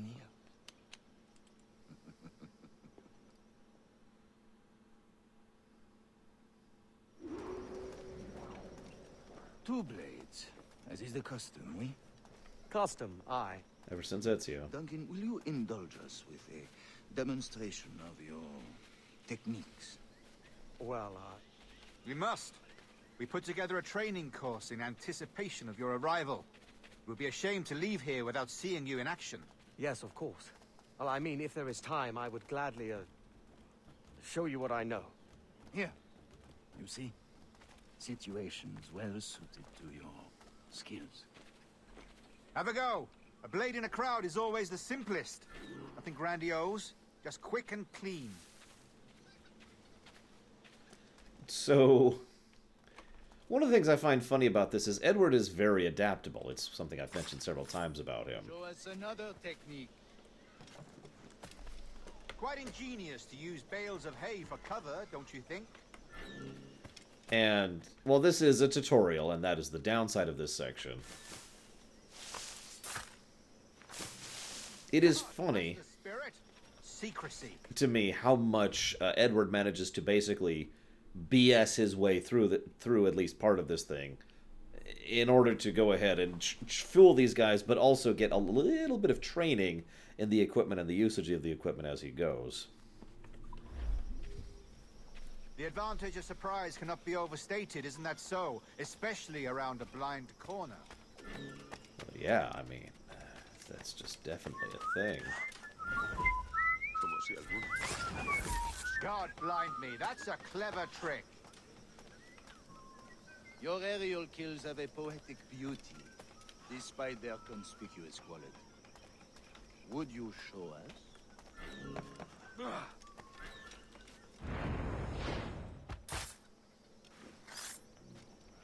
Magnifique. Is it also possible to deliver a killing blow at high speed? Nah.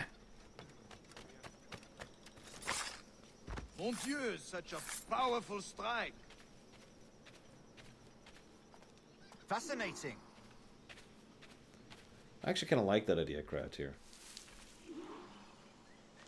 The assassins have trained you well, Duncan. You chose a perfect time to leave them behind. At great risk, I imagine. Betraying the assassins is never good for one's health. Well, neither is drinking liquor, but I am drawn to its dangers all the same. And what is your business here, sir? Are you an associate of the governor's, or a pending acquaintance like myself? Guns, blades, cannons, grenados. Anything that may kill a man, I am happy to provide. A smuggler of sorts. And how is your wife these days, Captain Rogers? Is she, here, in Havana? I trust she's well, but I wouldn't know. I've been in Madagascar some 14 months hunting pirates. It took some work to dislodge the criminals there, but we managed it. In future, I hope to use these same tactics throughout the West Indies. And how did you deal with that kind? Very simply. Most pirates are as ignorant as apes. I merely offered them a choice. Take a pardon and return to England penniless, but free men. Or be hanged by the neck until dead. Oh. I imagine Nassau would be your next target. Very astute, Duncan, indeed. Best of luck with that.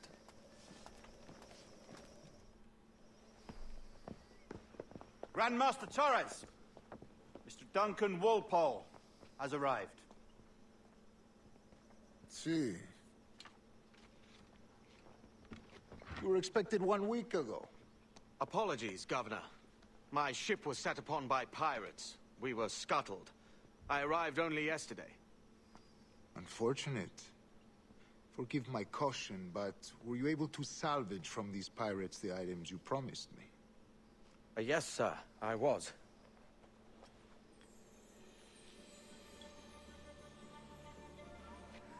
Increíble. The assassins have more resources than I had imagined, but not nearly enough to deter us. It is a pleasure to meet you at last, Duncan. You are most welcome. Come, gentlemen. We have much to discuss.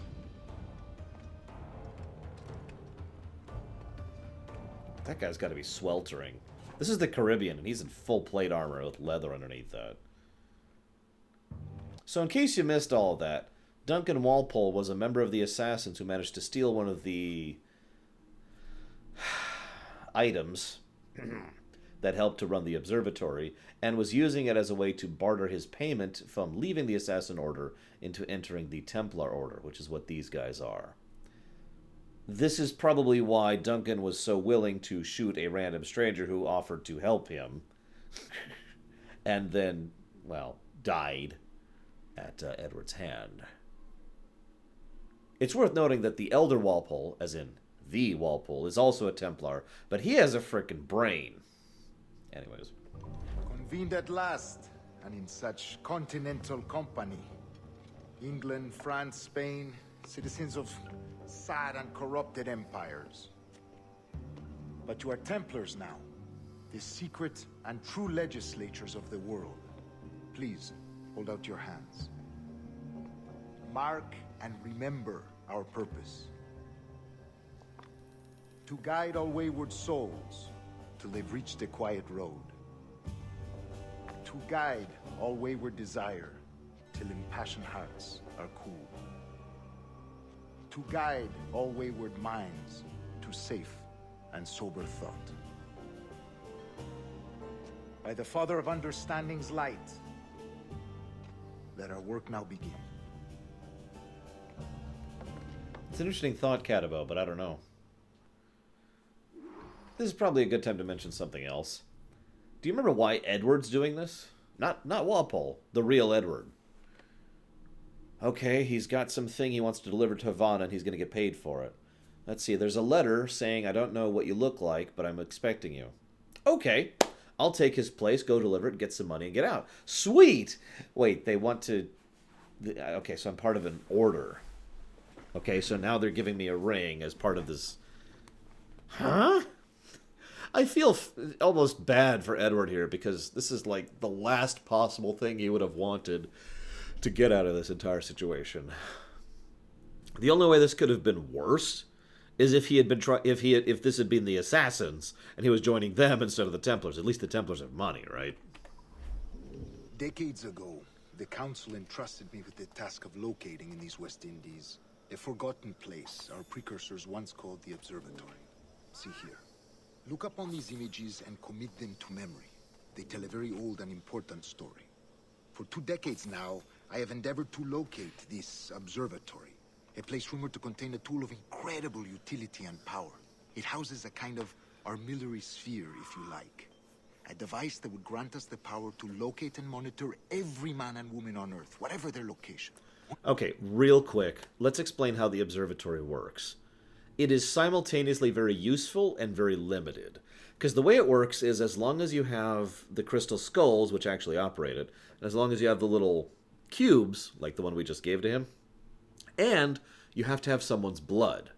However, if, for example, I was to procure some of Zeiss's blood, and then get that into the glass cube, put it in, and use the crystal skull, I can now watch Zeiss in real time anywhere. Like, the range on this is effectively global.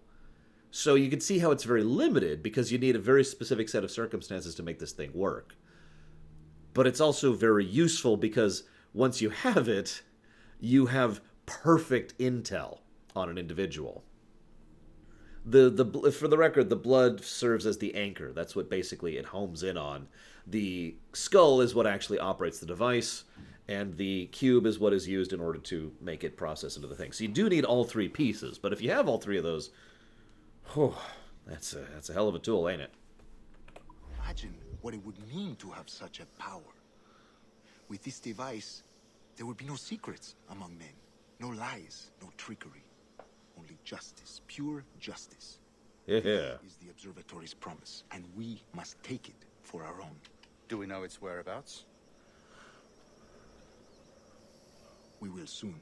For in our custody is the one man who does, a man named Roberts, once called a sage. I'm sorry. Cashel made me laugh. I'm just going to repeat what Cashel said out loud. Imagine if you infiltrated a clique of Wall Street guys to try and rob one of them, or to get some money from them from a deal, and they're just casually talking about the lizard people who control the world. Because that's what Edward's feeling right now. He's just sitting there like... It's okay, he can roll with it. He can BS with the best of them, but inside he's just like... It has been 45 years since anyone has seen a true sage. Can you be sure this one And is... there's the sages. We are confident he is. The assassins will come for him. Indeed they will. But thanks to Duncan and the information he has delivered, the assassins won't be a problem for much longer. All will be made clear tomorrow, gentlemen, when you meet the sage for yourselves. Until then, let us drink. Let us find the observatory together. For with its power, kings will fall, clergy will cower, and the hearts and minds of the world will be ours.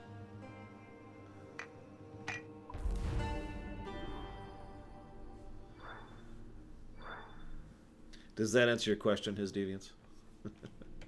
So, this is, like I said, this is when they introduced the sages out of nowhere. Rest well, Duncan. Tomorrow the treasure fleet arrives, and with it, your reward. After which we will discuss further schemes. I look forward to it. Excelente. Meet me down at the docks first thing tomorrow morning. Get me out of here. Governor Torres requests your presence at the docks near the Castillo. First thing tomorrow morning. Okay.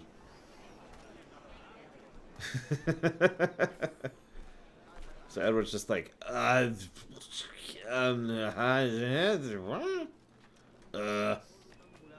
So, you'll notice how not only did they reference the sages, but they referenced them as if they had always been a thing. We haven't seen a sage in 40 years. Yeah, but we're pretty sure this one's a real sage. With that piece of information, they imply that not only sages are a thing, but have been a thing, and they've been actively seeking them for some time. Now, that's about as good as they could possibly get with what is effectively a full retcon. But it's still a full retcon, and there's no avoiding that.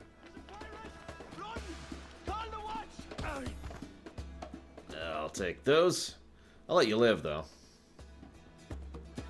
Nah, I'm kidding. Death to all. I mean, hi. I'm not evil. I'm Edward. Oh, you know, I actually don't remember the full list of sages. It's a small list, Harian. They've only revealed like 7 sages. It is not many.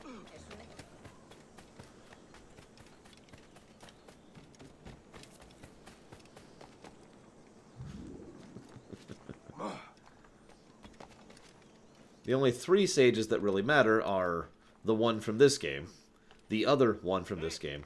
Oh, and Desmond's son for absolutely no reason. Must get sea shanty. There we go. Okay, we're good. We're good. Whew. I really need to stop collecting everything. I'm sorry, guys. Let's just move on. Just move on.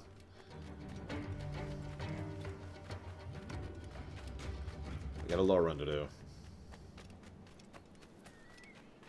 Yeah, Desmond had a son who is super amazingly awesome and also a sage. But he has none of the detriments of being a sage. I suppose, I've talked about sages several times, but I suppose it's about time for me to really explain what a sage is. Although they will explain this in part on camera. See, it's like this. Juno was like, "Oh, my husband, you're so awesome and I love you." And her husband was like, "I love you too. I will be willing to undertake this operation that shouldn't be dangerous at all because it's just cybernetics. You'd think it would be really easy for people who are as advanced as we are." And she says, "I know, but we are so stupid. We will basically kill you in doing this operation." "It's okay. I willingly accept this because it'll be worth it to be away from you. Please kill me." And so that's Aita and Juno there. Slight exaggeration. Aita... she spent months trying to restore Aita and failed miserably because apparently his mind was so damaged by cybernetics that he effectively was like, ugh. I am going to someday play Unity and Syndicate, Dylan, but I don't know when. Then that's the truth of that. So, actually, I was kind of channeling. Oh God, I can't think of it. My favorite character from Ant-Man when I was doing that Volcanto. I can't think of his name. He's awesome though. Luis. I was channeling Luis. Anyway, so her husband died, but she managed to take some of his DNA and information, and what she did was and in the process wove his DNA into both the other people in the world, the humans, and into the pattern of reality. In case you're rolling your eyes, remember, these are people who can alter math. So, the way this works is every now and again... Yeah, Michael Pena, that's him. Luis is just awesome. Every now and then, he's like, "Man, this is so super fine." Sorry. Every so often, people are born with a sufficient amount of sage pattern, basically. And the sage is someone who is effectively Aita. Now, how much of them is Aita and how much of them is the person varies, because this is a probability thing. In millions and billions of people, every now and again, one person is basically born as a, let's call it effectively a clone of Aita. You with me? Now, the specific effects vary from sage to sage.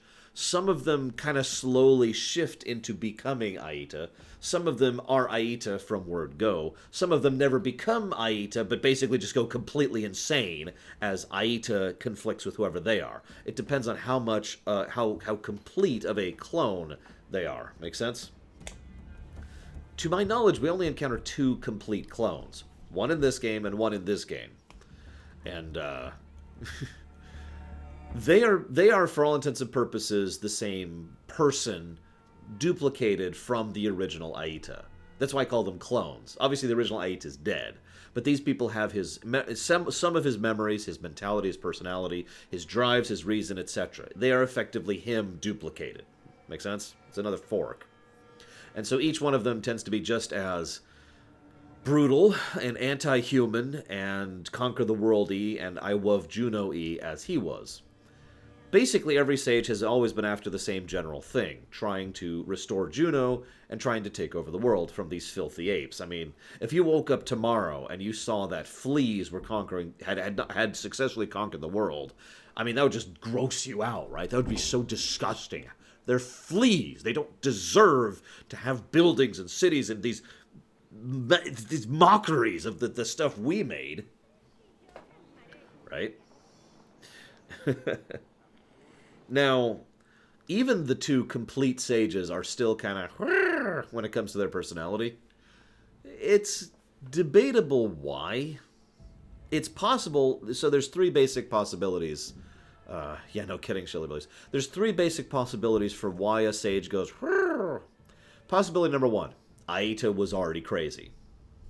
Considering that he was the husband of Juno, that's possible. Possibility number two, Juno is not Minerva.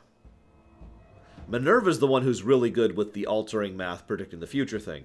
Juno is not. It is entirely possible that when she made this backup plan, the sages, it didn't go properly. This would explain the partial sages and why all of the sages are just wrong in the head. Option 3. This is a natural byproduct of basically trying to graft an Isu mind into a human body. These are also not mutually exclusive, it's worth noting. So that's the sages in brief.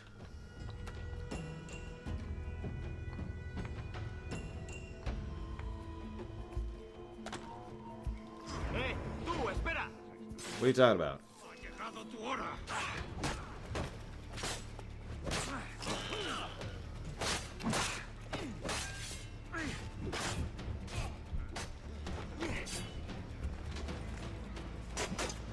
Oh yes, Desmond's son is just super amazing and is completely immune to all of the negative effects of being a sage. He just has all the positive effects. Because he's amazing. I think his actual formal name, like if you looked up his birth certificate, it would be Amazing D. Miles. Something like that.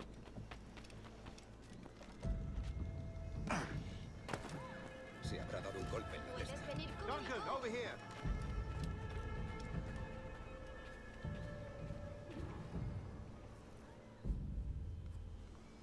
Good morning, Duncan. Just over here. Edward? Hello, Edward. Oh, this hurts. I found a man to purchase my remaining sugar. Quite a coup, I must say. He just called you Edward. Oh, that's the merchant who sailed me here. Out of caution, I gave him a false name. Ah, well done. We'll catch up on it later. Very punctual, Duncan. This way. Here he is.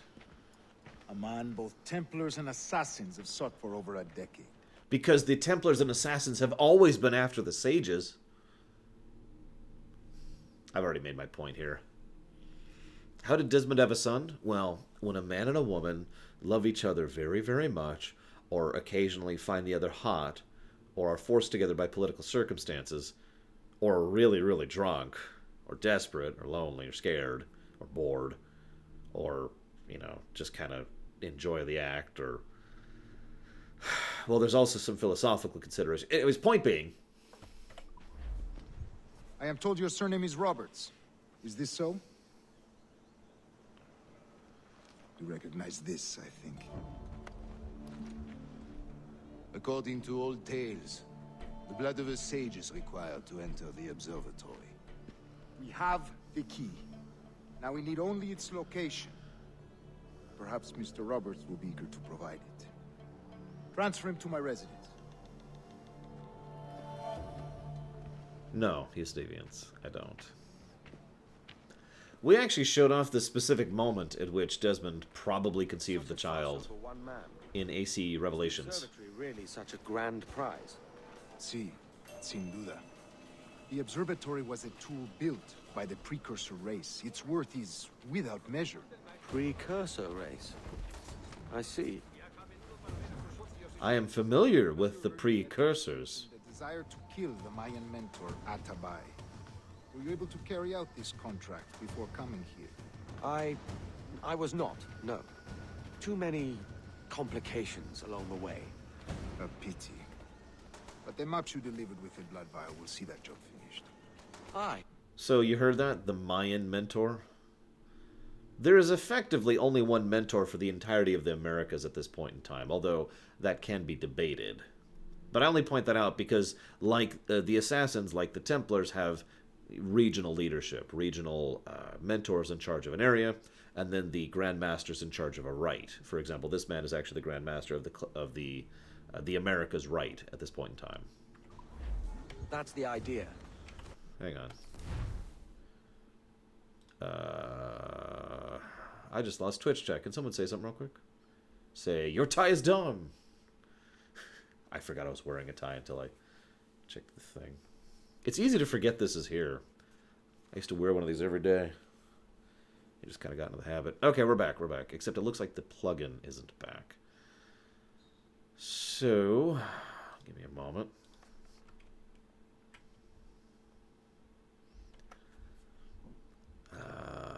Whoops. Hang on. That's the wrong thing. Let me just get rid of the game here. You don't actually want to see the game, right? That's not why people watch Twitch. There we go. Rebooted. Okay. I don't like this route, Torres. We're exposed. Something is wrong. Stay close, Grandmaster.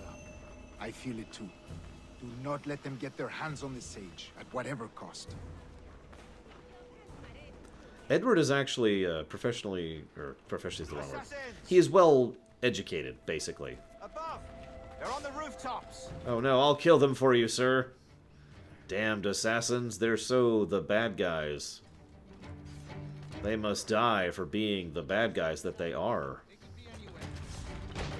Whoa, dude. Oh no, there are more assassins who are definitely the people I don't know. I mean I don't like. I left.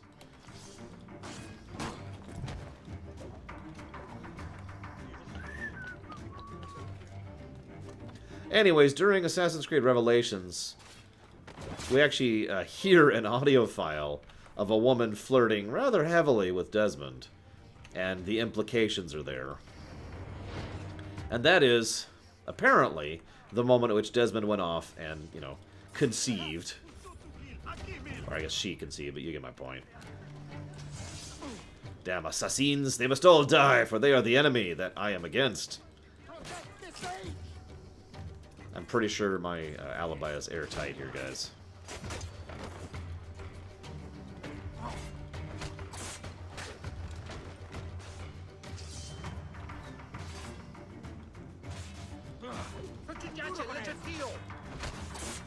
Who's this Raximus person you're talking about? I've never heard of that name, Bio. Whoa, whoa, whoa. No! Oh, damn it. I was killing people. I was so busy killing people. Assassins! Above! They're on the rooftops! Excuse me. Pardon me. Watch the streets and alleys. They could be anywhere.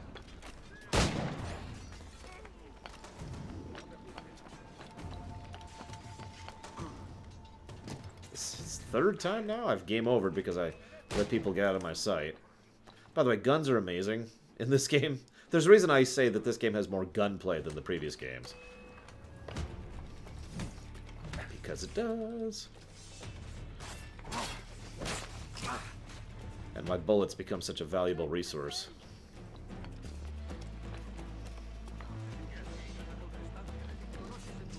Come on, down, down. Schrodinger's allies, I like that. Let's reload my ammo. Whoa, dude. Not cool.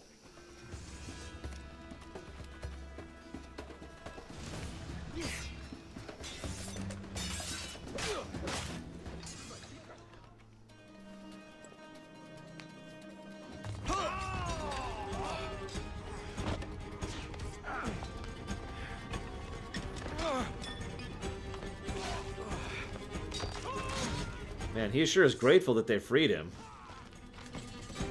Stop him! Again, remember that the sages really just do not give a crap about either side. Imagine if two groups of fleas were both working together, or working separately from each other, I mean. I'll give you that. And one group of fleas was keeping you captured, another group of fleas released you. Like, are you going to be so inclined to be positively inclined towards the group of fleas that released you? Or are you just going to kill them because they're freaking fleas? I use fleas, by the way, as an example. Easy on both of us, mate. Because I hate fleas. I hate fleas so much. Yes, Shelly Bellies, that's where you hear the Desmond backstory, basically. Stop, or I'll kneecap you. I hate chase sequences. I really do.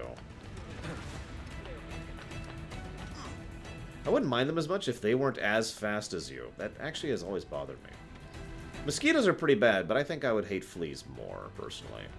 If there was an empire of fleas that tried to help me, I'd still kill all of them. All of them! The flea women, and the flea children, too. Damn, I can't tell you how much I want to just shoot this guy. He's such a jackass, too. As we'll learn as we get further into this game.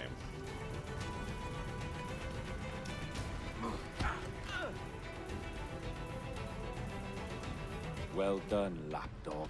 Shut up. We'll see him to the prisons, Grandmaster. Double the watch.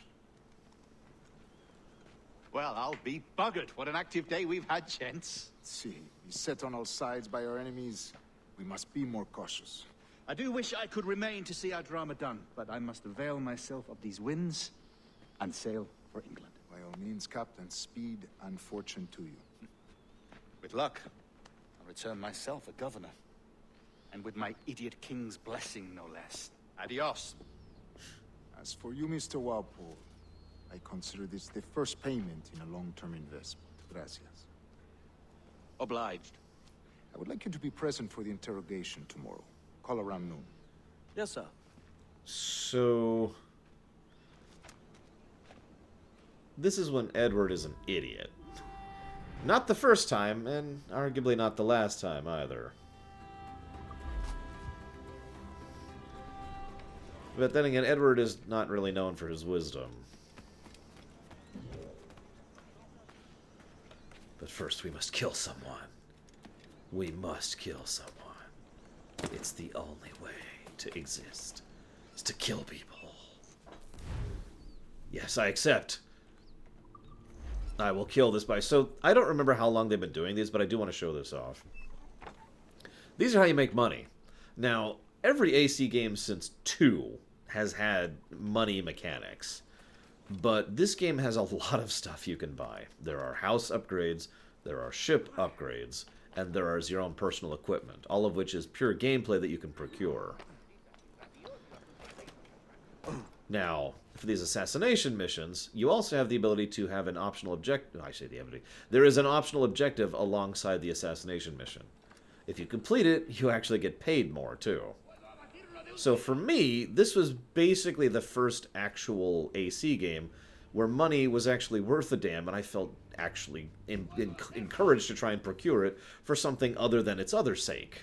You know, because I would always get all the money stuff, but, you know, that was just for the heck of it, for fun of it, rather than for any actual need or desire.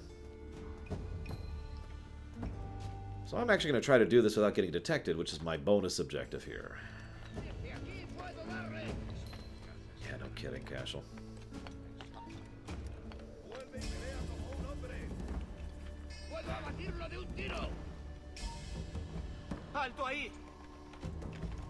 Nope. Close.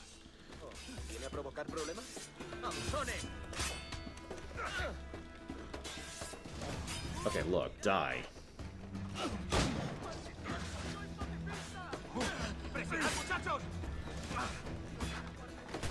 Thank you for killing my target for me. Now I gotta kill a lot of Spanish people. Hang on a second. I mean, we killed a bunch of English people in the last game. Now we're killing Spanish people. We're gonna be killing French people in the future, so I hope you guys are all okay with this. That's strange. It wasn't letting me block. Whatever. And yes, we finished Connor's story yesterday. Yeah, I know, weird, right? Hazardous money has value in this game. Anyway, so we finished the assassin contract. Woo! Even though we died. Oh yeah, we killed a bunch of Italians. Like a whole lot of Italians. We don't really kill a lot of Germans in this series. That's weird.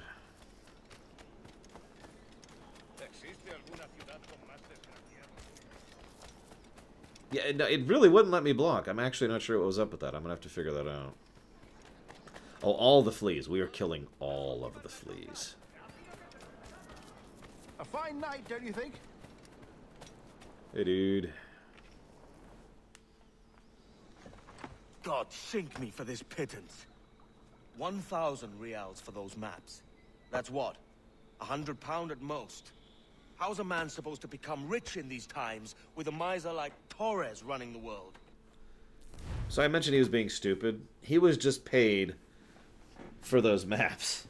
And he is upset at the small amount of money that he just got. Now, I remind you, that payment is basically petty cash. That's just playing around money, because he's just been inducted in the Templar Order. That's his actual payment, being part of the Templar Order. But Edward just cares about fungible currency. So he's just like, that's it? That's all you're giving me? This is ridiculous.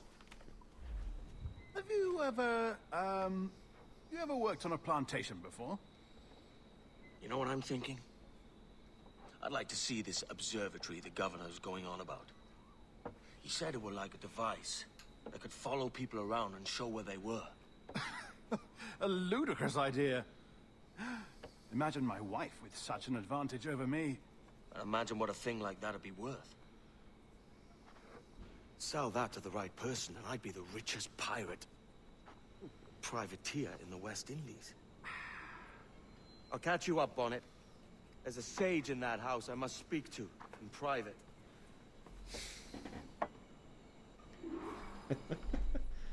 I do think the animations are very well done in this one, too. They've been doing that for a bit now, though, so...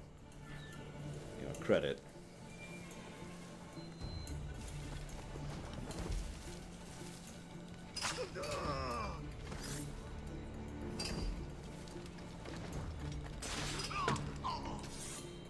So you'll notice something. Loot ammo. It'll actually specifically say if they have ammo. I personally think that's a nice touch. Especially since that's pretty much the primary reason why I loot in this game.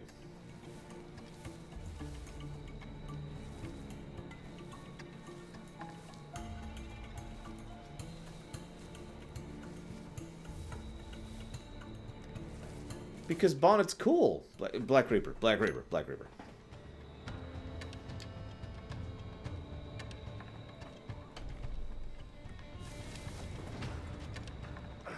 It also has to do with the fact that Edward is not very wise, as has been described many times before.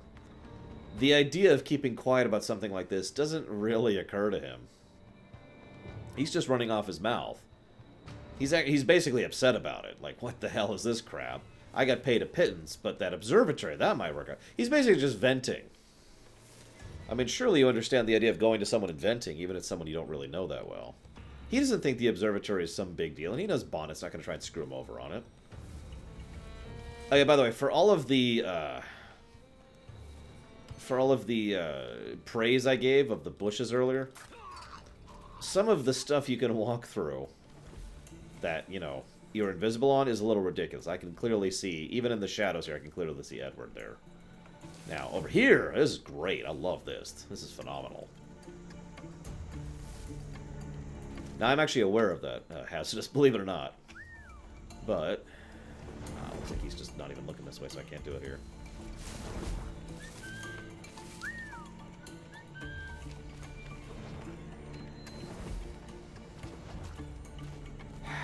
Fine. He's just so casual about it.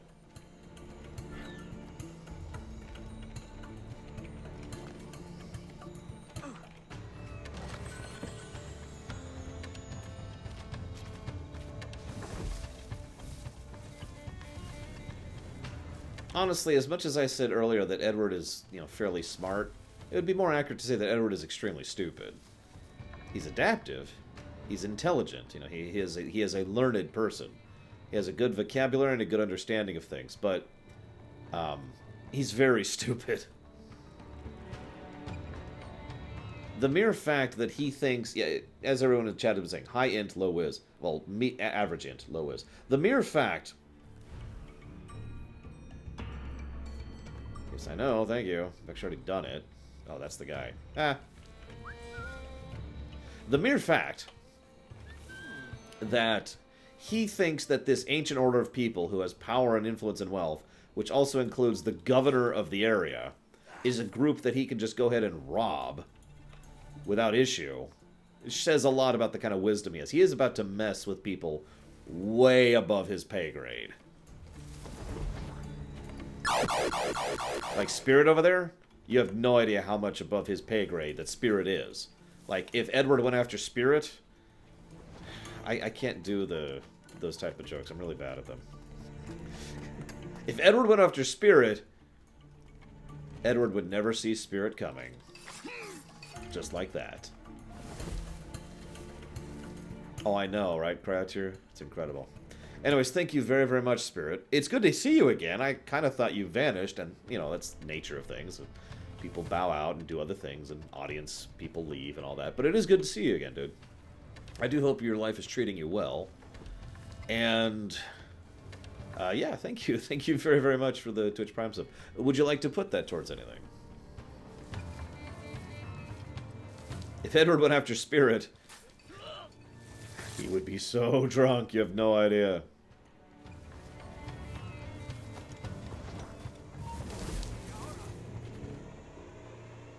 Gunners are deadly, you should kill them.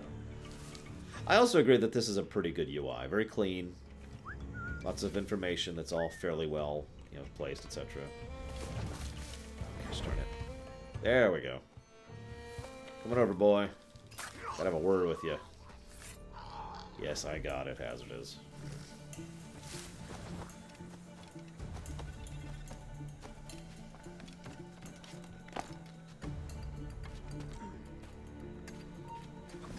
There's nothing to see here. Alright, so Spirit obviously doesn't know what I mean by this. I'm guessing he hasn't been around here for a while. So, I know you don't know this, Spirit, but I have a website.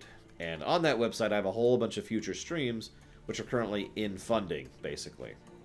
And each of those streams, you know, you can put donations or subs towards to, you know, make them happen, to show interest and in that particular type of stream, and to show support of me and my streaming career in general.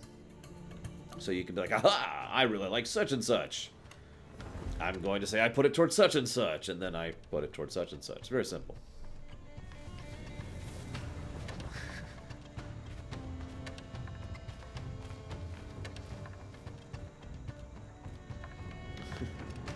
But if you don't want to put it towards anything, that is fine. That is up to you. Plenty of people just say, this is just a sub. It's not an uncommon thing. I'm actually thinking... Yeah, there's some dead people here. I'm thinking about adding another feature to the website, but I'm still working on that. I am totally anonymous. There we go.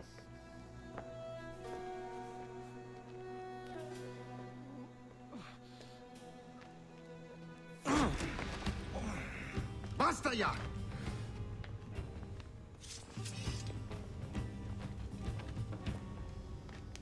What is your true name, rogue? It's,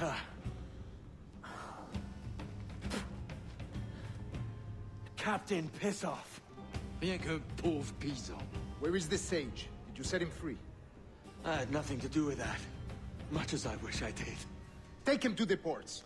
Send him to Sevilla with the treasure fleet. Oh, wait now! I delivered your treasures, didn't I? You did, yes. But you robbed us of Duncan Walpole. Again, Edward just isn't thinking of this from a national perspective, which is functionally what the Templars are, a nation.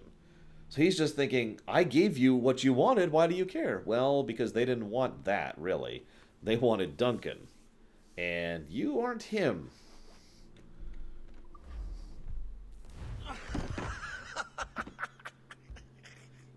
A despicable display. This tosspot is a ruined man, Caroline. Unfit for life on land, much less at sea. If he goes to the West Indies, it's you who'll suffer. Father! Father! Come, love. Up with you now. That old muckworm! He's wrong about me! I hope it's so. You believe me, don't you? Can you not see me? Standing out there on the deck of a ship that's sliding into port. And there I am, a man of quality. With 1,000 doubloons spilling from my pockets. Like drops of rain. I can see it. And that is Edward's other major flaw. Pride. He wanted to... Thank you, Black Reaper. I'm glad someone liked it. I didn't get a lot of comments on it. He wanted to not just be wealthy, he wanted to be the one on top. I can do this. I can prove I can do this. You are all wrong about me. Every single one of you looks down on me and spits on me and is so derogatory. I am going to show every single one of you just how good I really am. And I say pride, but honestly, let's be honest, there's a decent amount of spite in there too. And as weird as this is probably going to sound, can you blame him? Spirit 085 to Dark Messiah. Thank you again, Spirit. So noted. You rock, man. I still have your Wii U. I've never forgotten that. La cena. Cómetela rápido. So, this is my favorite character in the entire game. You hungry? I'm not even kidding. This is by far my favorite character in this game.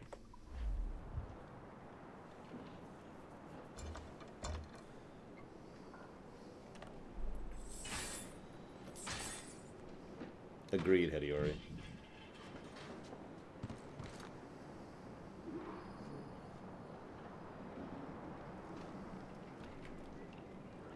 Now what's your plan, mate? Find my weapon and steal a ship. Que Dios nos ayude. No me gusta la pinta de esa tormenta que se acerca. Parece que se está desviando al oeste, hacia el Golfo. Quizá estemos a salvo. I agree, by the way, Hediori. I think that's one of the reasons I like Edward so much. Is because, personally, and to be 100% blunt, I do relate to Edward. I do fully understand what it's like to be looked down upon by others, and to be insulted, and to want very much to prove that you are better than what people think you are, you know? To climb up from nothing to be somebody. I understand that mentality. I do. No. Yes, Adewale is awesome. The sheer nature of how awesome he is half of why I'm considering going ahead and playing Freedom's Cry. On camera, I mean. Soldier! Unlucky lads.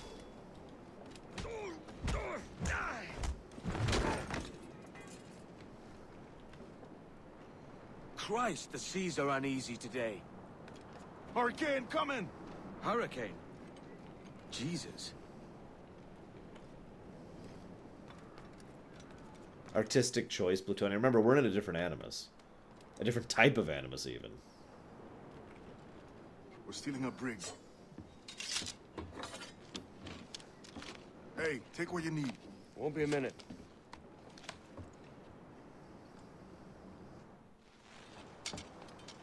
And there's our iconic outfit. Prisoners held on these ships. Set them free, and they'll sail with us, no question.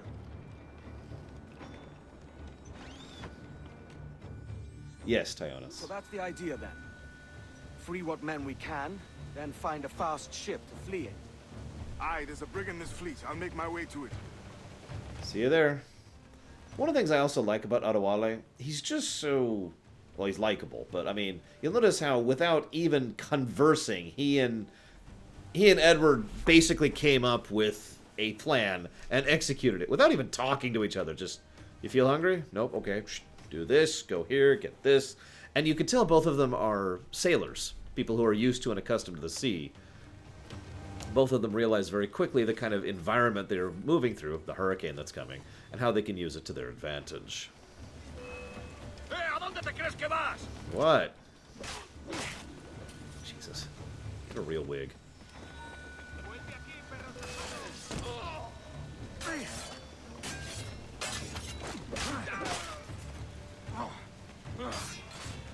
It's really weird that that's not letting me do that. There we go. I need to practice my countering. I remember having issues with this last time, too.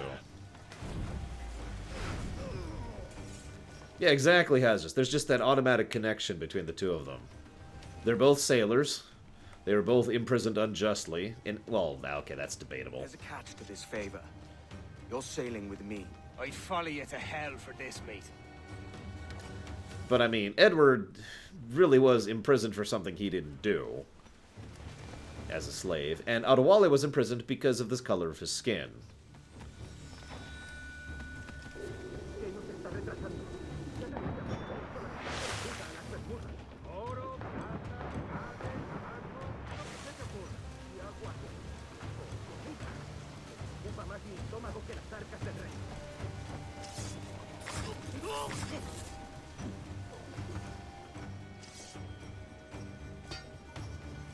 Come on, lads. If we're to drown today, it won't be here. Funnily enough, I've had the same thing happen several times in my life too, Hazardous. But then again, I'm usually really good at just immediately getting along with complete strangers.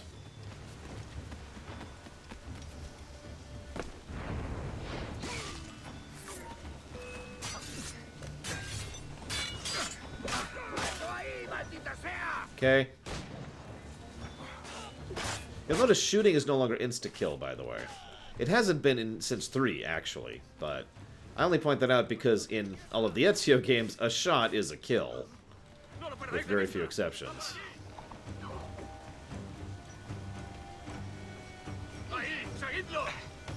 I know, right, Black Reaper? I'm so looking forward to Skull and Bones actually letting us pilot ships that are not, you know, a brig.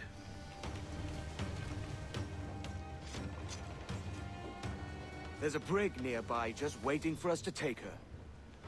But I do find this, it's possible to put it.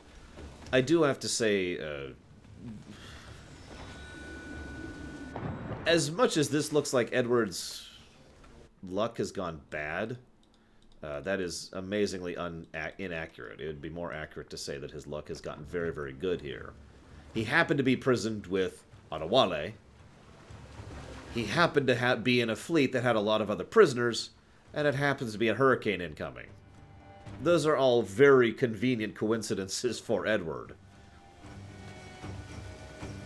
I mean, this works out very, very well for him, really. Which is good, because most of the rest of his life goes extremely poorly. Yeah, I would totally be a man of war. You guys know me, I'm a tank. Well, it's not unrealistic, it's just very convenient. I mean, RNG is a thing in real life.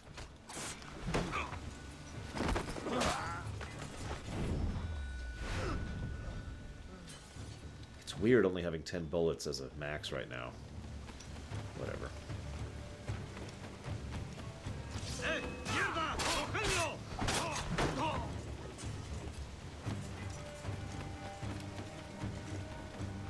Hang on just a second. The game's being weird.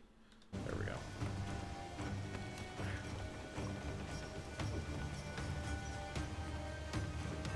Well, I hope The Bachelors is going well. I know The Second Son's going well. I hope the new house is going well. How the hell do you not have internet? What the hey, man? What the HE double hockey sticks? Voy a ir a lo más alto. Esto es una locura. Alto ahí. Se da la fuga. Oh, crap. Well, whatever. Die in a fire. I need to kill one more that way.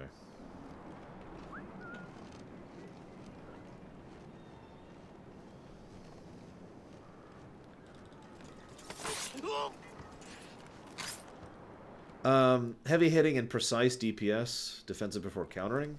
In ship terms, honestly, you'd probably be a brig. Brig is technically a little bit more towards the agile side of things, but it's heavy enough to be above a basic schooner. You know, something that can actually take a hit and, you know, defend a hit and then deal out a ton of punishment when it needs to, as opposed to a schooner, which would be a pure agility ship, or a patrol boat, which is a class cannon, or just tiny. Deja de retorcerte, pirata. ¿Me entiendes? No te muevas. I'd be a man of war, no question. Hell, I wanted that in this game, and the last one. We're going topside. And in Rogue.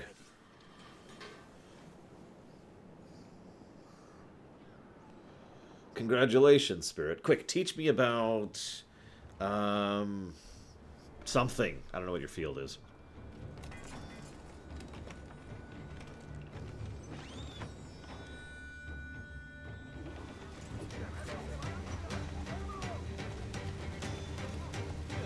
So there's the Jackdaw. Oh yeah, this is another new mechanic they added. Because we just have to keep adding many awesome mechanics when it comes to this game. Lay aboard, lads. Save your singing for Davy Jones, you jagabats. It's a hard wind coming. The man speaks true. You lot weigh anchor. As for the rest, half on the foremast and half at the main. Let's outrun this hurricane. Thankfully, Edward is a good seaman, so he actually knows what he's doing here. Those galleons. See, they don't give us trouble. They won't. Far too slow for this weather. Careful, Captain. While we're here... Any orders you think wise, mate. We're up against it here. These men know their place. They'll see us home. Awaiting orders. We're ready, sir. So we added fire barrels. I actually don't use these that often. But this is a new mechanic. And you could shoot the fire barrels rather than waiting for people to run into them. Look out, man! I see it. Oh my god, give me my camera back. Thank you. Yes, I know how... Thank you. Shoot! There we go. So that's a rogue wave.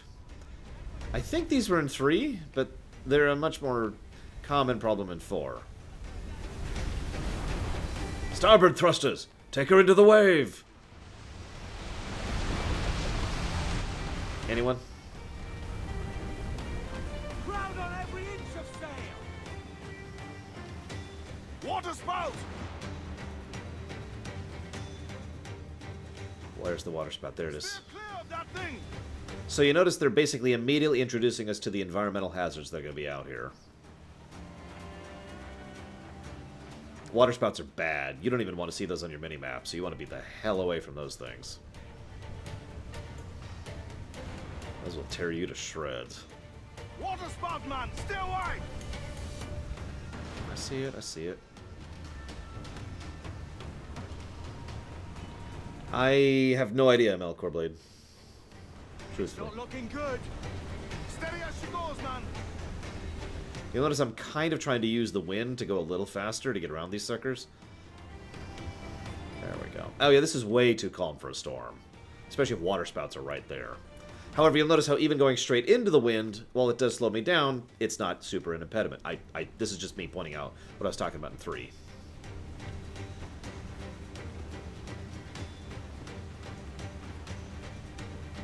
Nice, hazardous. Yeah, I decided to be safe. Huge swell! Larboard! I see it. Personally, I prefer port to larboard, but whatever.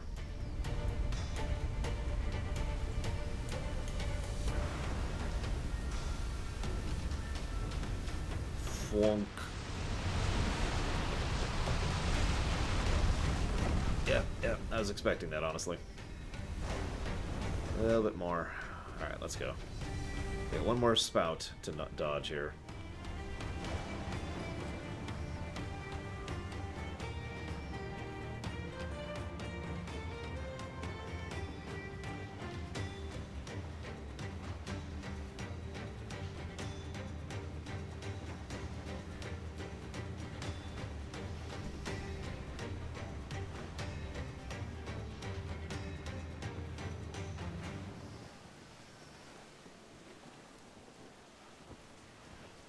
Only the armor, Sakage.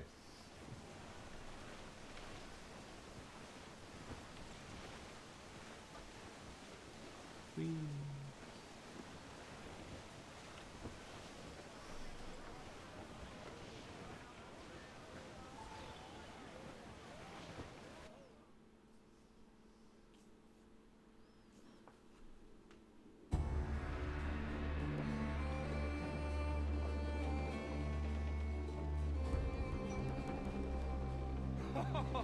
Can't relight. We made it. What a mess, Jesus.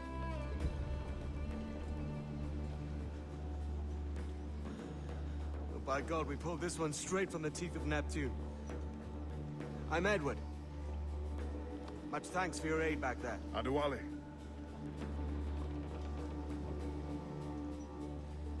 Ever been to Nassau, Adewale? Not yet.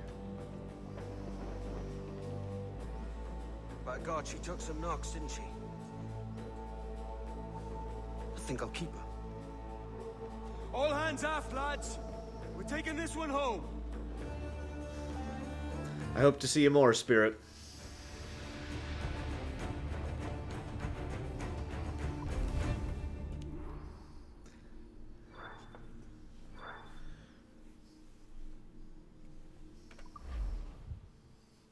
I mean, I have Black Reaper. On camera. I've made my choice, Addy. I'm calling her the Jackdaw. A sly bird I loved as a child back in Swansea. That's interesting, because the Jackdaw is more of a cunning, sly bird than an actual big, brash, I have gold spilling from my pockets bird. I point this out because a lot of his story arc could be described as a jackdaw who believes, or who aspires to be an eagle. And of course, the eagles, yes, actually Black Reaper, although that was years ago. I don't have, records of that anymore. Because, the eagle has the obvious connotations with the assassins and Majesty and Ezio and all that fun stuff with the franchise in general. A dark little creature, no? Did it rub you wrong when I took this brig as mine own? It was the sort of rub I have learned to endure, sailing among faces of such fairness. It's true. Most of these men wouldn't accept you as a captain. So what fair role would complement such unfairness? I'll be your quartermaster. Nothing less. All right. And as quartermaster, have you any immediate counsel for this Tyro captain? Rest and repast would do us good before Nassau. Water for drinking. Hunting for food and repairs. See you around, Dakota. Well reasoned, sir. Hunting, it shall be. We'll find a decent place to drop anchor.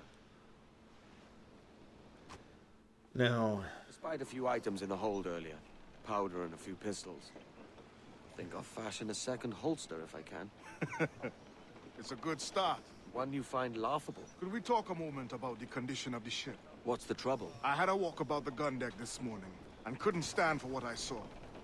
A clutter of linstocks heaped like tinder, and one with a slow match, still burning. Christ. And just nearby, 2 barrels of gunpowder, closer than man and wife.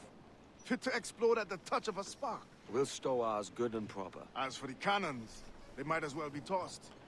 Clogged touch holes in need of scraping, corrosion on the bodies, barrel swabs as naked as knives, and breech ropes so rotted, I could use them for knitting yarn. The short of it is, we need good equipment kept in fine condition. But we cannot win every battle with snares and shouts. So worry about your own armaments when it suits you. But don't forget about your Jackdaw as well. No, indeed.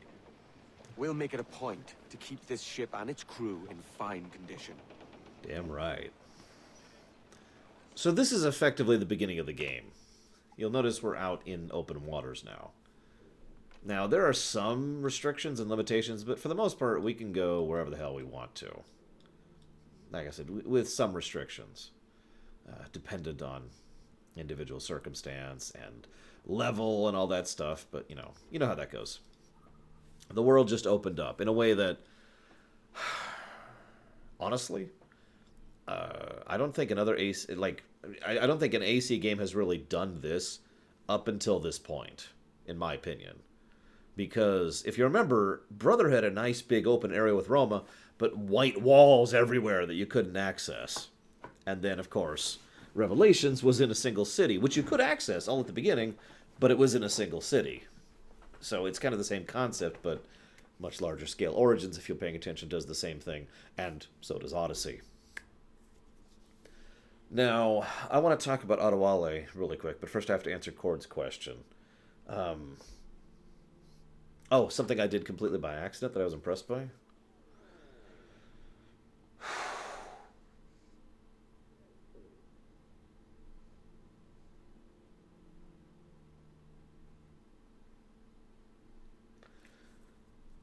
You know, I'm not sure I can come up with anything. I can come up with a lot more embarrassing stories than I can victory stories in this franchise.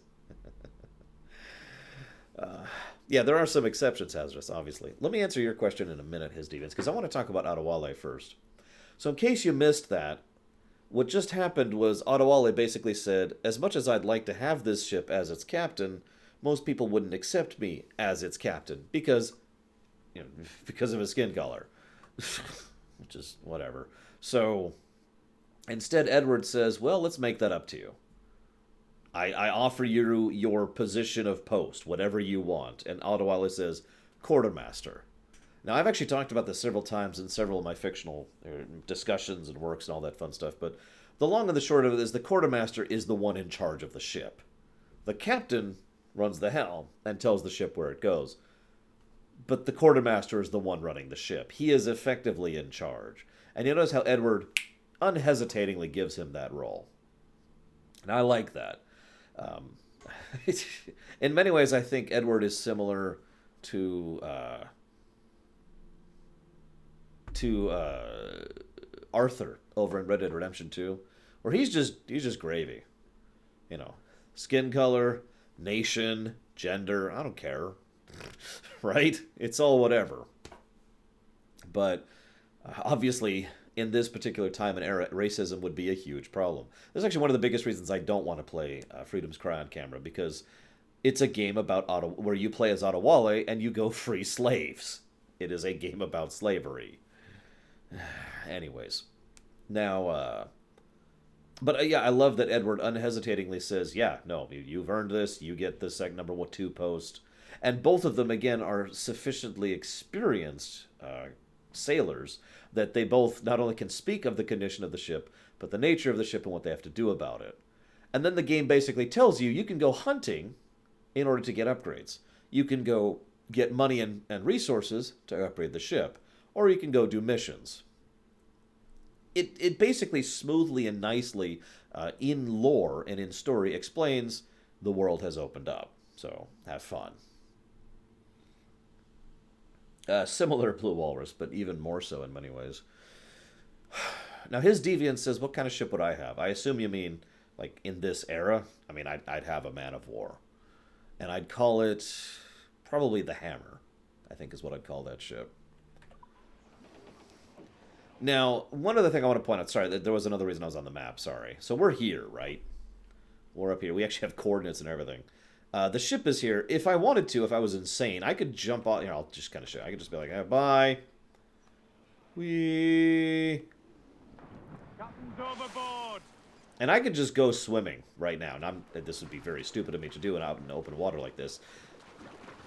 But I can do that. I could actually go and just start running through the world right now.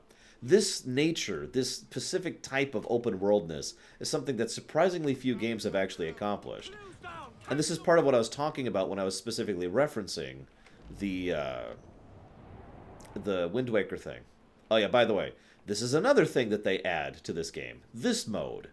This is basically travel mode. It is described as the Animus speeding things up to make it faster, but it's basically just a travel speed. This is the fastest way that you can go. Yeah, we're not gonna do that. It is travel speed. Now you can't do travel speed in combat, but what is defined as in combat is a bit debatable. So what I mean by that is, for example, right now I am out of combat. Now let's say a ship aggroes me. and the ship starts attacking me, until that ship successfully hits me, I am actually still out of combat. So, very careful usage. There we go. Very careful usage of the travel speed can enable you to get out of an otherwise unwinnable situation or a fight you don't want to fight.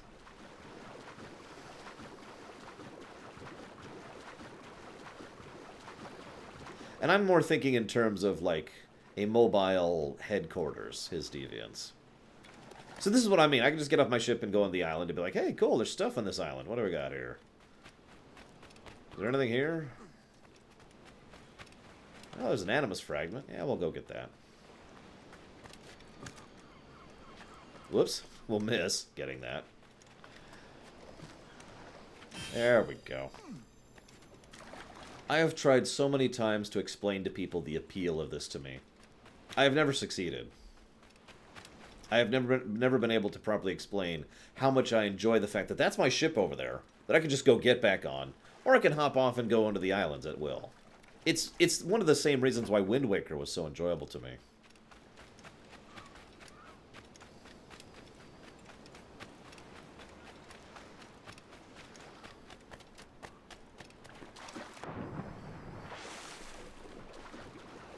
Anyways, we're actually going to cut off the stream today, because this is basically the perfect point to do it at. We're actually going to do it right after we finish this mission. But, yeah, I love this. I absolutely adore this. And that's why I just wanted to show off, you know, that thing right there. Hop off. This is what I mean by ship-to-shore-to-ship gameplay. Because it's all one thing. My ship's right here. If I moved my ship over there and parked it, my ship is still there, because my ship is still there. It's not like I hit a loading screen, or I'm like, excuse me, or there's an elevator, or a beaming, or whatever. My ship's there, and I'm going there. You know? I can turn around and see my ship in the distance. Captain's trick. Anyways. Loose main sails. Loose all. Let's move. We ride the wind. Yeah, fair enough, Catabo.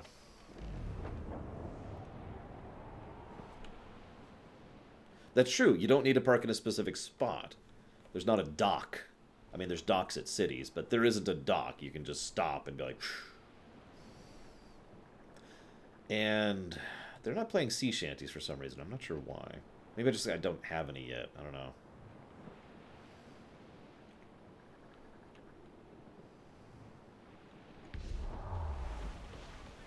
I think this is a good parking spot. Actually, it's not. This is a horrible parking spot. Let's go with it. Like Zed Slayer there, he's the worst parking spot imaginable. Never park your ship on Zed Slayer. It's not going to turn out well. Now, this is still very arcadey, very video gamey. I want to make that very clear.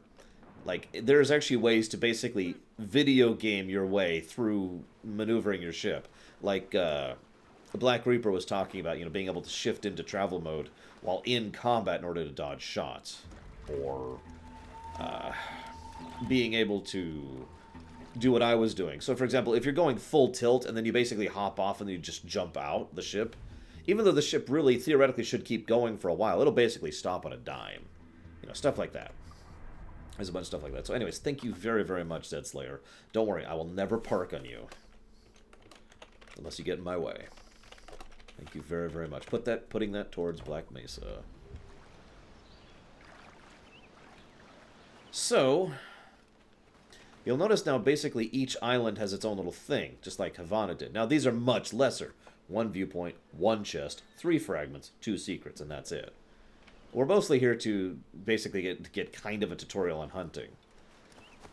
But you don't really need to hunt in this game. As I said before, I feel like it's overall the same general style of hunting as it was in 3, except with less options. Like, we don't have all the tools we had to hunt in 3. But we also need to do less of it. Basically, you can do more with less items. You know, it would probably only take an hour to go hunt everything that you need in the entire game. And I do personally like that. Now, this is another interesting thing. Every now and again, they have these things. This is basically waypoints. Just fast travel back to your ship, wherever you happen to park your ship, assuming it's within reach, of course. I haven't even shown off the actual fast travel yet because we haven't really had a cause to. But don't worry, we will. Because there's actual fast travel. In a similar vein to what they did in 3, except even more so.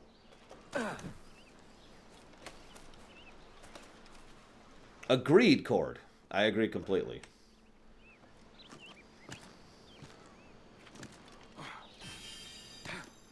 Now, I will admit something. I never got bored with 4. That's just me. But I only mentioned that because, well, some people have, obviously. Hang on, I need to shoot an iguana. Or not. Fine, we'll do it manually. I only mentioned that because it was actually something I thought of when I was going through Odyssey. That Odyssey was gargantuanly huge and felt a little bit too empty. Like, some areas were perfectly dense with regards to how much stuff there was and how much stuff there was to do. And then some areas were just a commute, you know? This is, of course, just my opinion, but I feel Odyssey leaned too much on the size and too little on the, you know, stuff to do side of things. That being said, it's not like 4 is perfect. Yeah.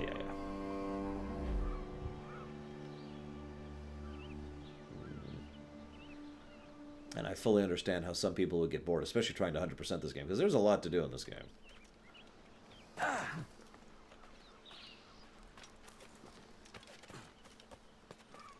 As with just about any Ubisoft tower thing, as soon as you do a tower, you now have access to all the collectibles in the area.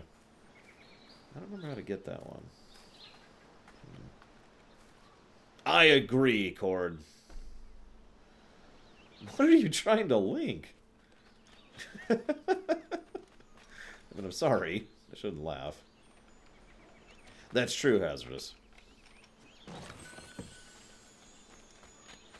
But yeah, I feel like they did a good job. I'm not willing to add a really to that, but I think they did a good job with the open world of this game and the open world of Origins. I would say parts of Odyssey's open world were well done. I will freely admit that, even for a game I otherwise don't care for. Damn it, Iguana, stop running from me and die! Die in a fire.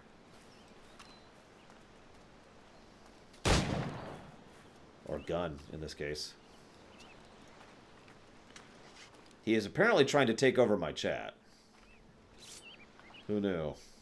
Listen, Cord, I know you're trying to take over my chat. It's okay. I understand. I'd rather you didn't, if I'm being honest. Like, I already have enough issues with my chat, man. Come on. Trying to make it worse for me here. Hey, there's a treasure.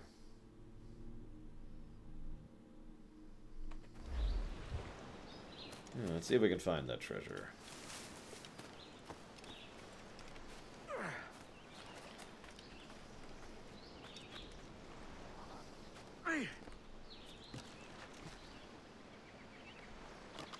Yeah, no kidding, Shirley Bellies. It's probably worth noting that this game and Origins, the 2 games I just mentioned that do a good open world, were made by basically the same team. Consider that relevant if you'd like. I mentioned how I don't have many complaints about this game. One complaint I have is the way the map works. You have to left-click drag, which is like completely opposite to what I'm trying to do, which is right-click drag, or middle-click drag. Oh, and by the way, that's how big this map is. There are a lot of islands on this map. Okay, so no, I want...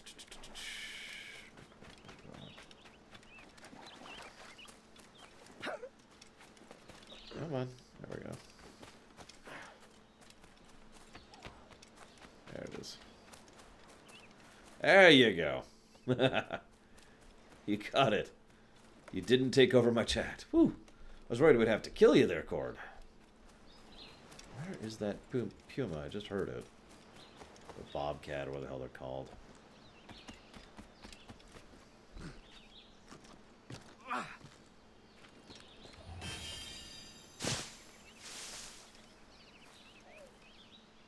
Oh, you're right. It actually shows the coordinates there. I'm still missing one secret from this island, though. And I still need to kill a jaguar while I'm here. Ocelot, excuse me. It says it right there. I didn't even see that. There he is. Come back here, Ocelot. Snake! Oh, no, wait. Come back, come back, come back. Come back. No, come back. Gosh darn it. I just wanted to kill an Ocelot.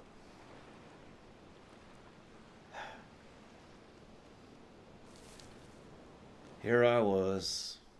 Uh-oh, it's getting nighttime. Oh, crap. I need to find this guy fast.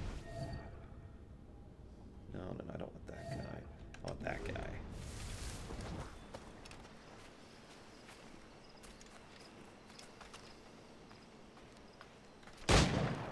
Damn, I was too far away.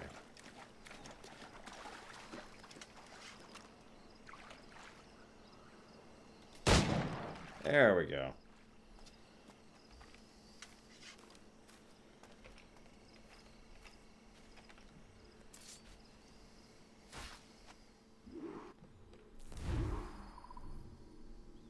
Ooh.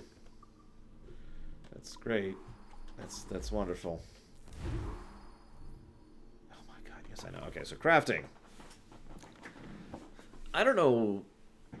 I don't remember exactly, but I feel like crafting is a lot smoother and easier in 4 than it was in the previous games.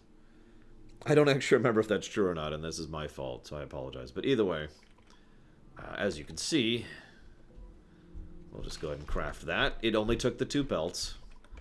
And this only took those 2 pelts. Boom, done. And even if you do the higher level stuff like this, that only needs 2 crocodile, 2 humpback, you know, that kind of a thing. It is it doesn't take a lot to craft, like I said earlier.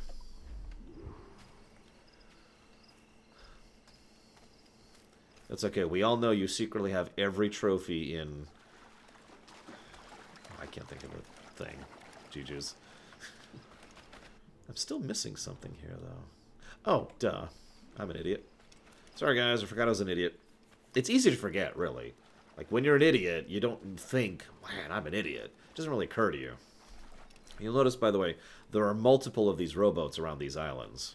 This is a true thing in multiple of these places. So, you know, less chances of getting super lost.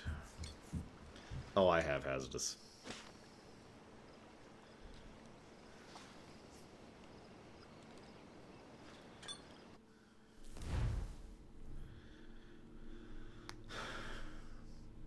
Is this... Which one is this one?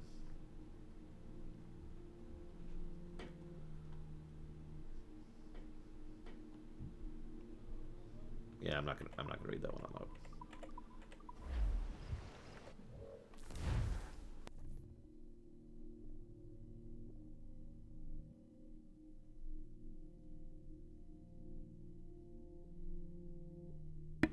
Ooh, excuse me. Oh yeah, one other side note that I kind of pointed out. You'll notice that it'll also tell you what type of animals are on an island, in addition to which things you have for that island. I don't mind it, Plutonia, for reasons I've already stated. You don't need a lot of it, and I like upgrading.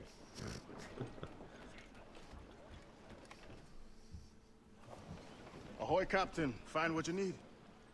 My needs and wants are oceans apart, mate. But I did fashion myself a new holster. All I need now is a pistol to lie in it. Yeah. Taken from the holds, just as you said. Little more than a blowpipe. But it'll do. So, are we rested? Or should we idle a while longer? Best way anchor. I think the crew is itching to reach civilization. You'll find no civilization in Nassau. But it's a fine place to be merry all the same.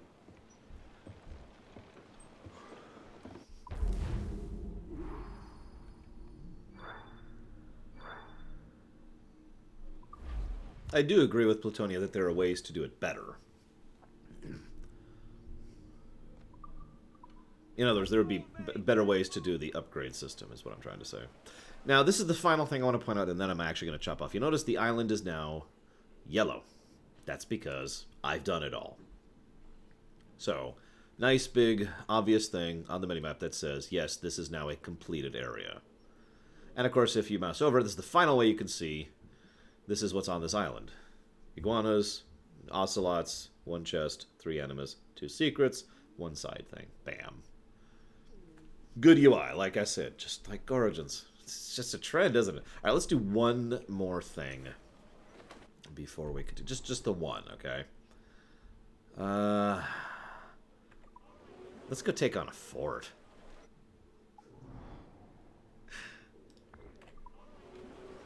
Tops, gallants, royals, studs! Who's topsails, gallants, and royals?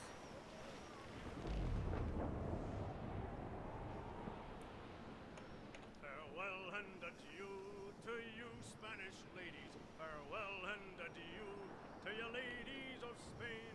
For we've received orders for to sail for old England, and we may never see you, fair ladies, again. We'll rant and we'll roar like true British sailors. We'll rant and we'll roar all on the salt seas until we strike sound into the channel of old England. From ocean to the sea is 35 leagues. You'll notice ships actually have a view radius thing. That's effectively how you avoid being seen in wanted areas while on a ship. It's not the best idea in the world, but it was a good idea in my opinion, because they have to have the hidden thing somehow when it comes to the these kind of areas. And I mean, you're a ship on the ocean, right? So they have a viewing radius, which is very video gamey. Oh, they've seen us. Let's come on, go this way quickly, because they got mortars. Now, I have no upgrades whatsoever. I don't even have the tutorial upgrades, so this might be a very stupid idea. We're gonna try it. Nope, wrong one. Stop. Reef the foreman! All exposed, take the shots, sir! Ready to box, sir! She's vulnerable there, Captain! Cannon ready! Fire! Task at hand, sir! Fire! Get the big... Go. And stop. Sail! Fill up the wall! Hold down! Hold down! Hold in those halyards! Heave! Loose and trim to! Evasive brace for impact! And loose those men! Down, all sail! Look at it! Put a shot right through there! Ready to You notice the reload on the guns is much faster than in 3. I'm also in favor of that, mostly because it kills downtime. fire! Oof. And stop. Dose the gallants and royals! Take a shot! Right there, sir! Crap, we're gonna be right in the mortar. Ready, sir! Yep, that's gonna hurt. Ease off the wind! All in all sail! Take evasive action! Give me some... Oh yeah, at some point I need to show off the cheat, and I'm just gonna call it that. Which I've actually never done. I found out about it like 2 days ago. 100% of this game, I never knew you can do that. Look, Captain, well-placed shot there! Ready to box! Fire! Oh. Down to the So tree! now...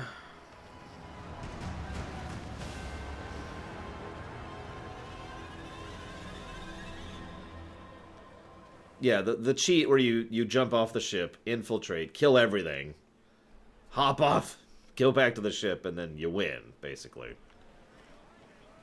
I only found out about that very recently. Get off the wind! You also basically magically dock. As I said, there's several video gamey, arcadey elements of this. I don't mind.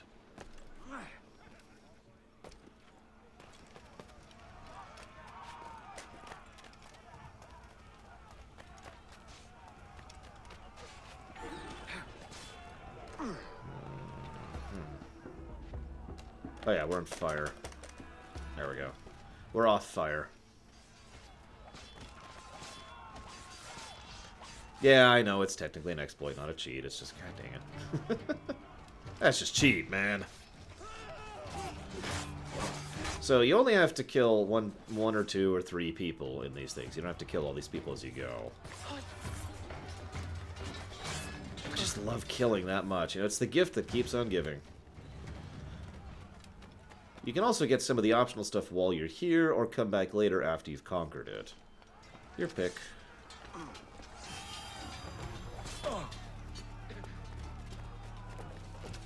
No, you are technically correct, Hazardous. That is absolutely true. It's just, So it is an exploit, not a cheat. I just consider it cheap. There we go. Let's put it that way. Then again, I do have no problem with actually cheating, so I mean, what the hell do I know?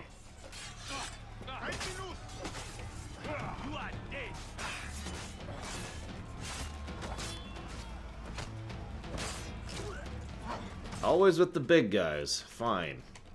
Whoops. Hang on. Gotta get away from this fight.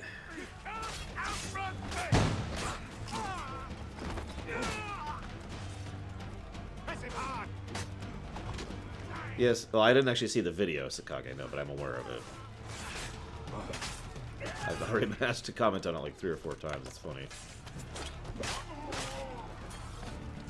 Okay, so this is fun and all, but I got a captain to kill, so peace. I'm out. Peace. That's true. The game does have in-game cheats, which I agree is a plus. It's not quite as good as the Elder Scrolls thing, but it's still good. Come on, game. There you go. There we go. Just get a few of these while I'm here.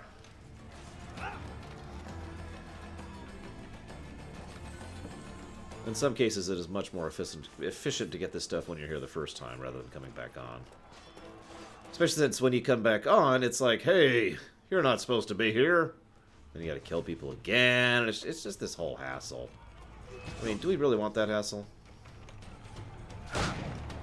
Okay, listen.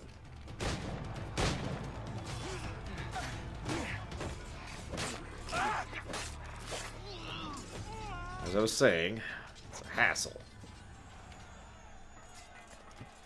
Where's the, is it below me? It's below me.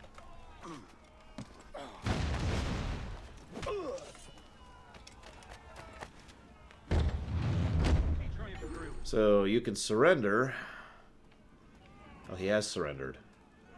Can we, like, not kill him? Is that an option? Yeah, let me reload here. Reload my gun. There we go.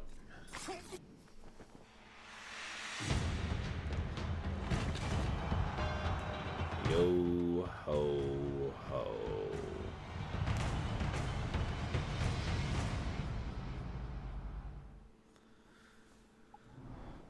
Doing that does that, and has the effect of basically being the equivalent of a watchtower for a quadrant of the ocean. This now tells you where things like, say, hang on. I had it. Well, there was a ship there. You also see some of the island information. See, like those ones. We see where certain types of sea stuff is, where animus fragments are, where chests are. Just little stuff like that. So, like I said, same general thing as the viewpoints.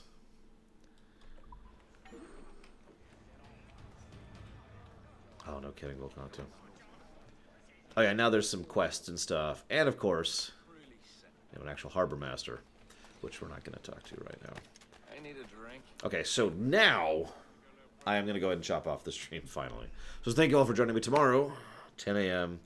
EST, as usual. We'll be continuing with Assassin's Creed 4, and we'll probably get much further into it. I hope to see you guys there. See you around.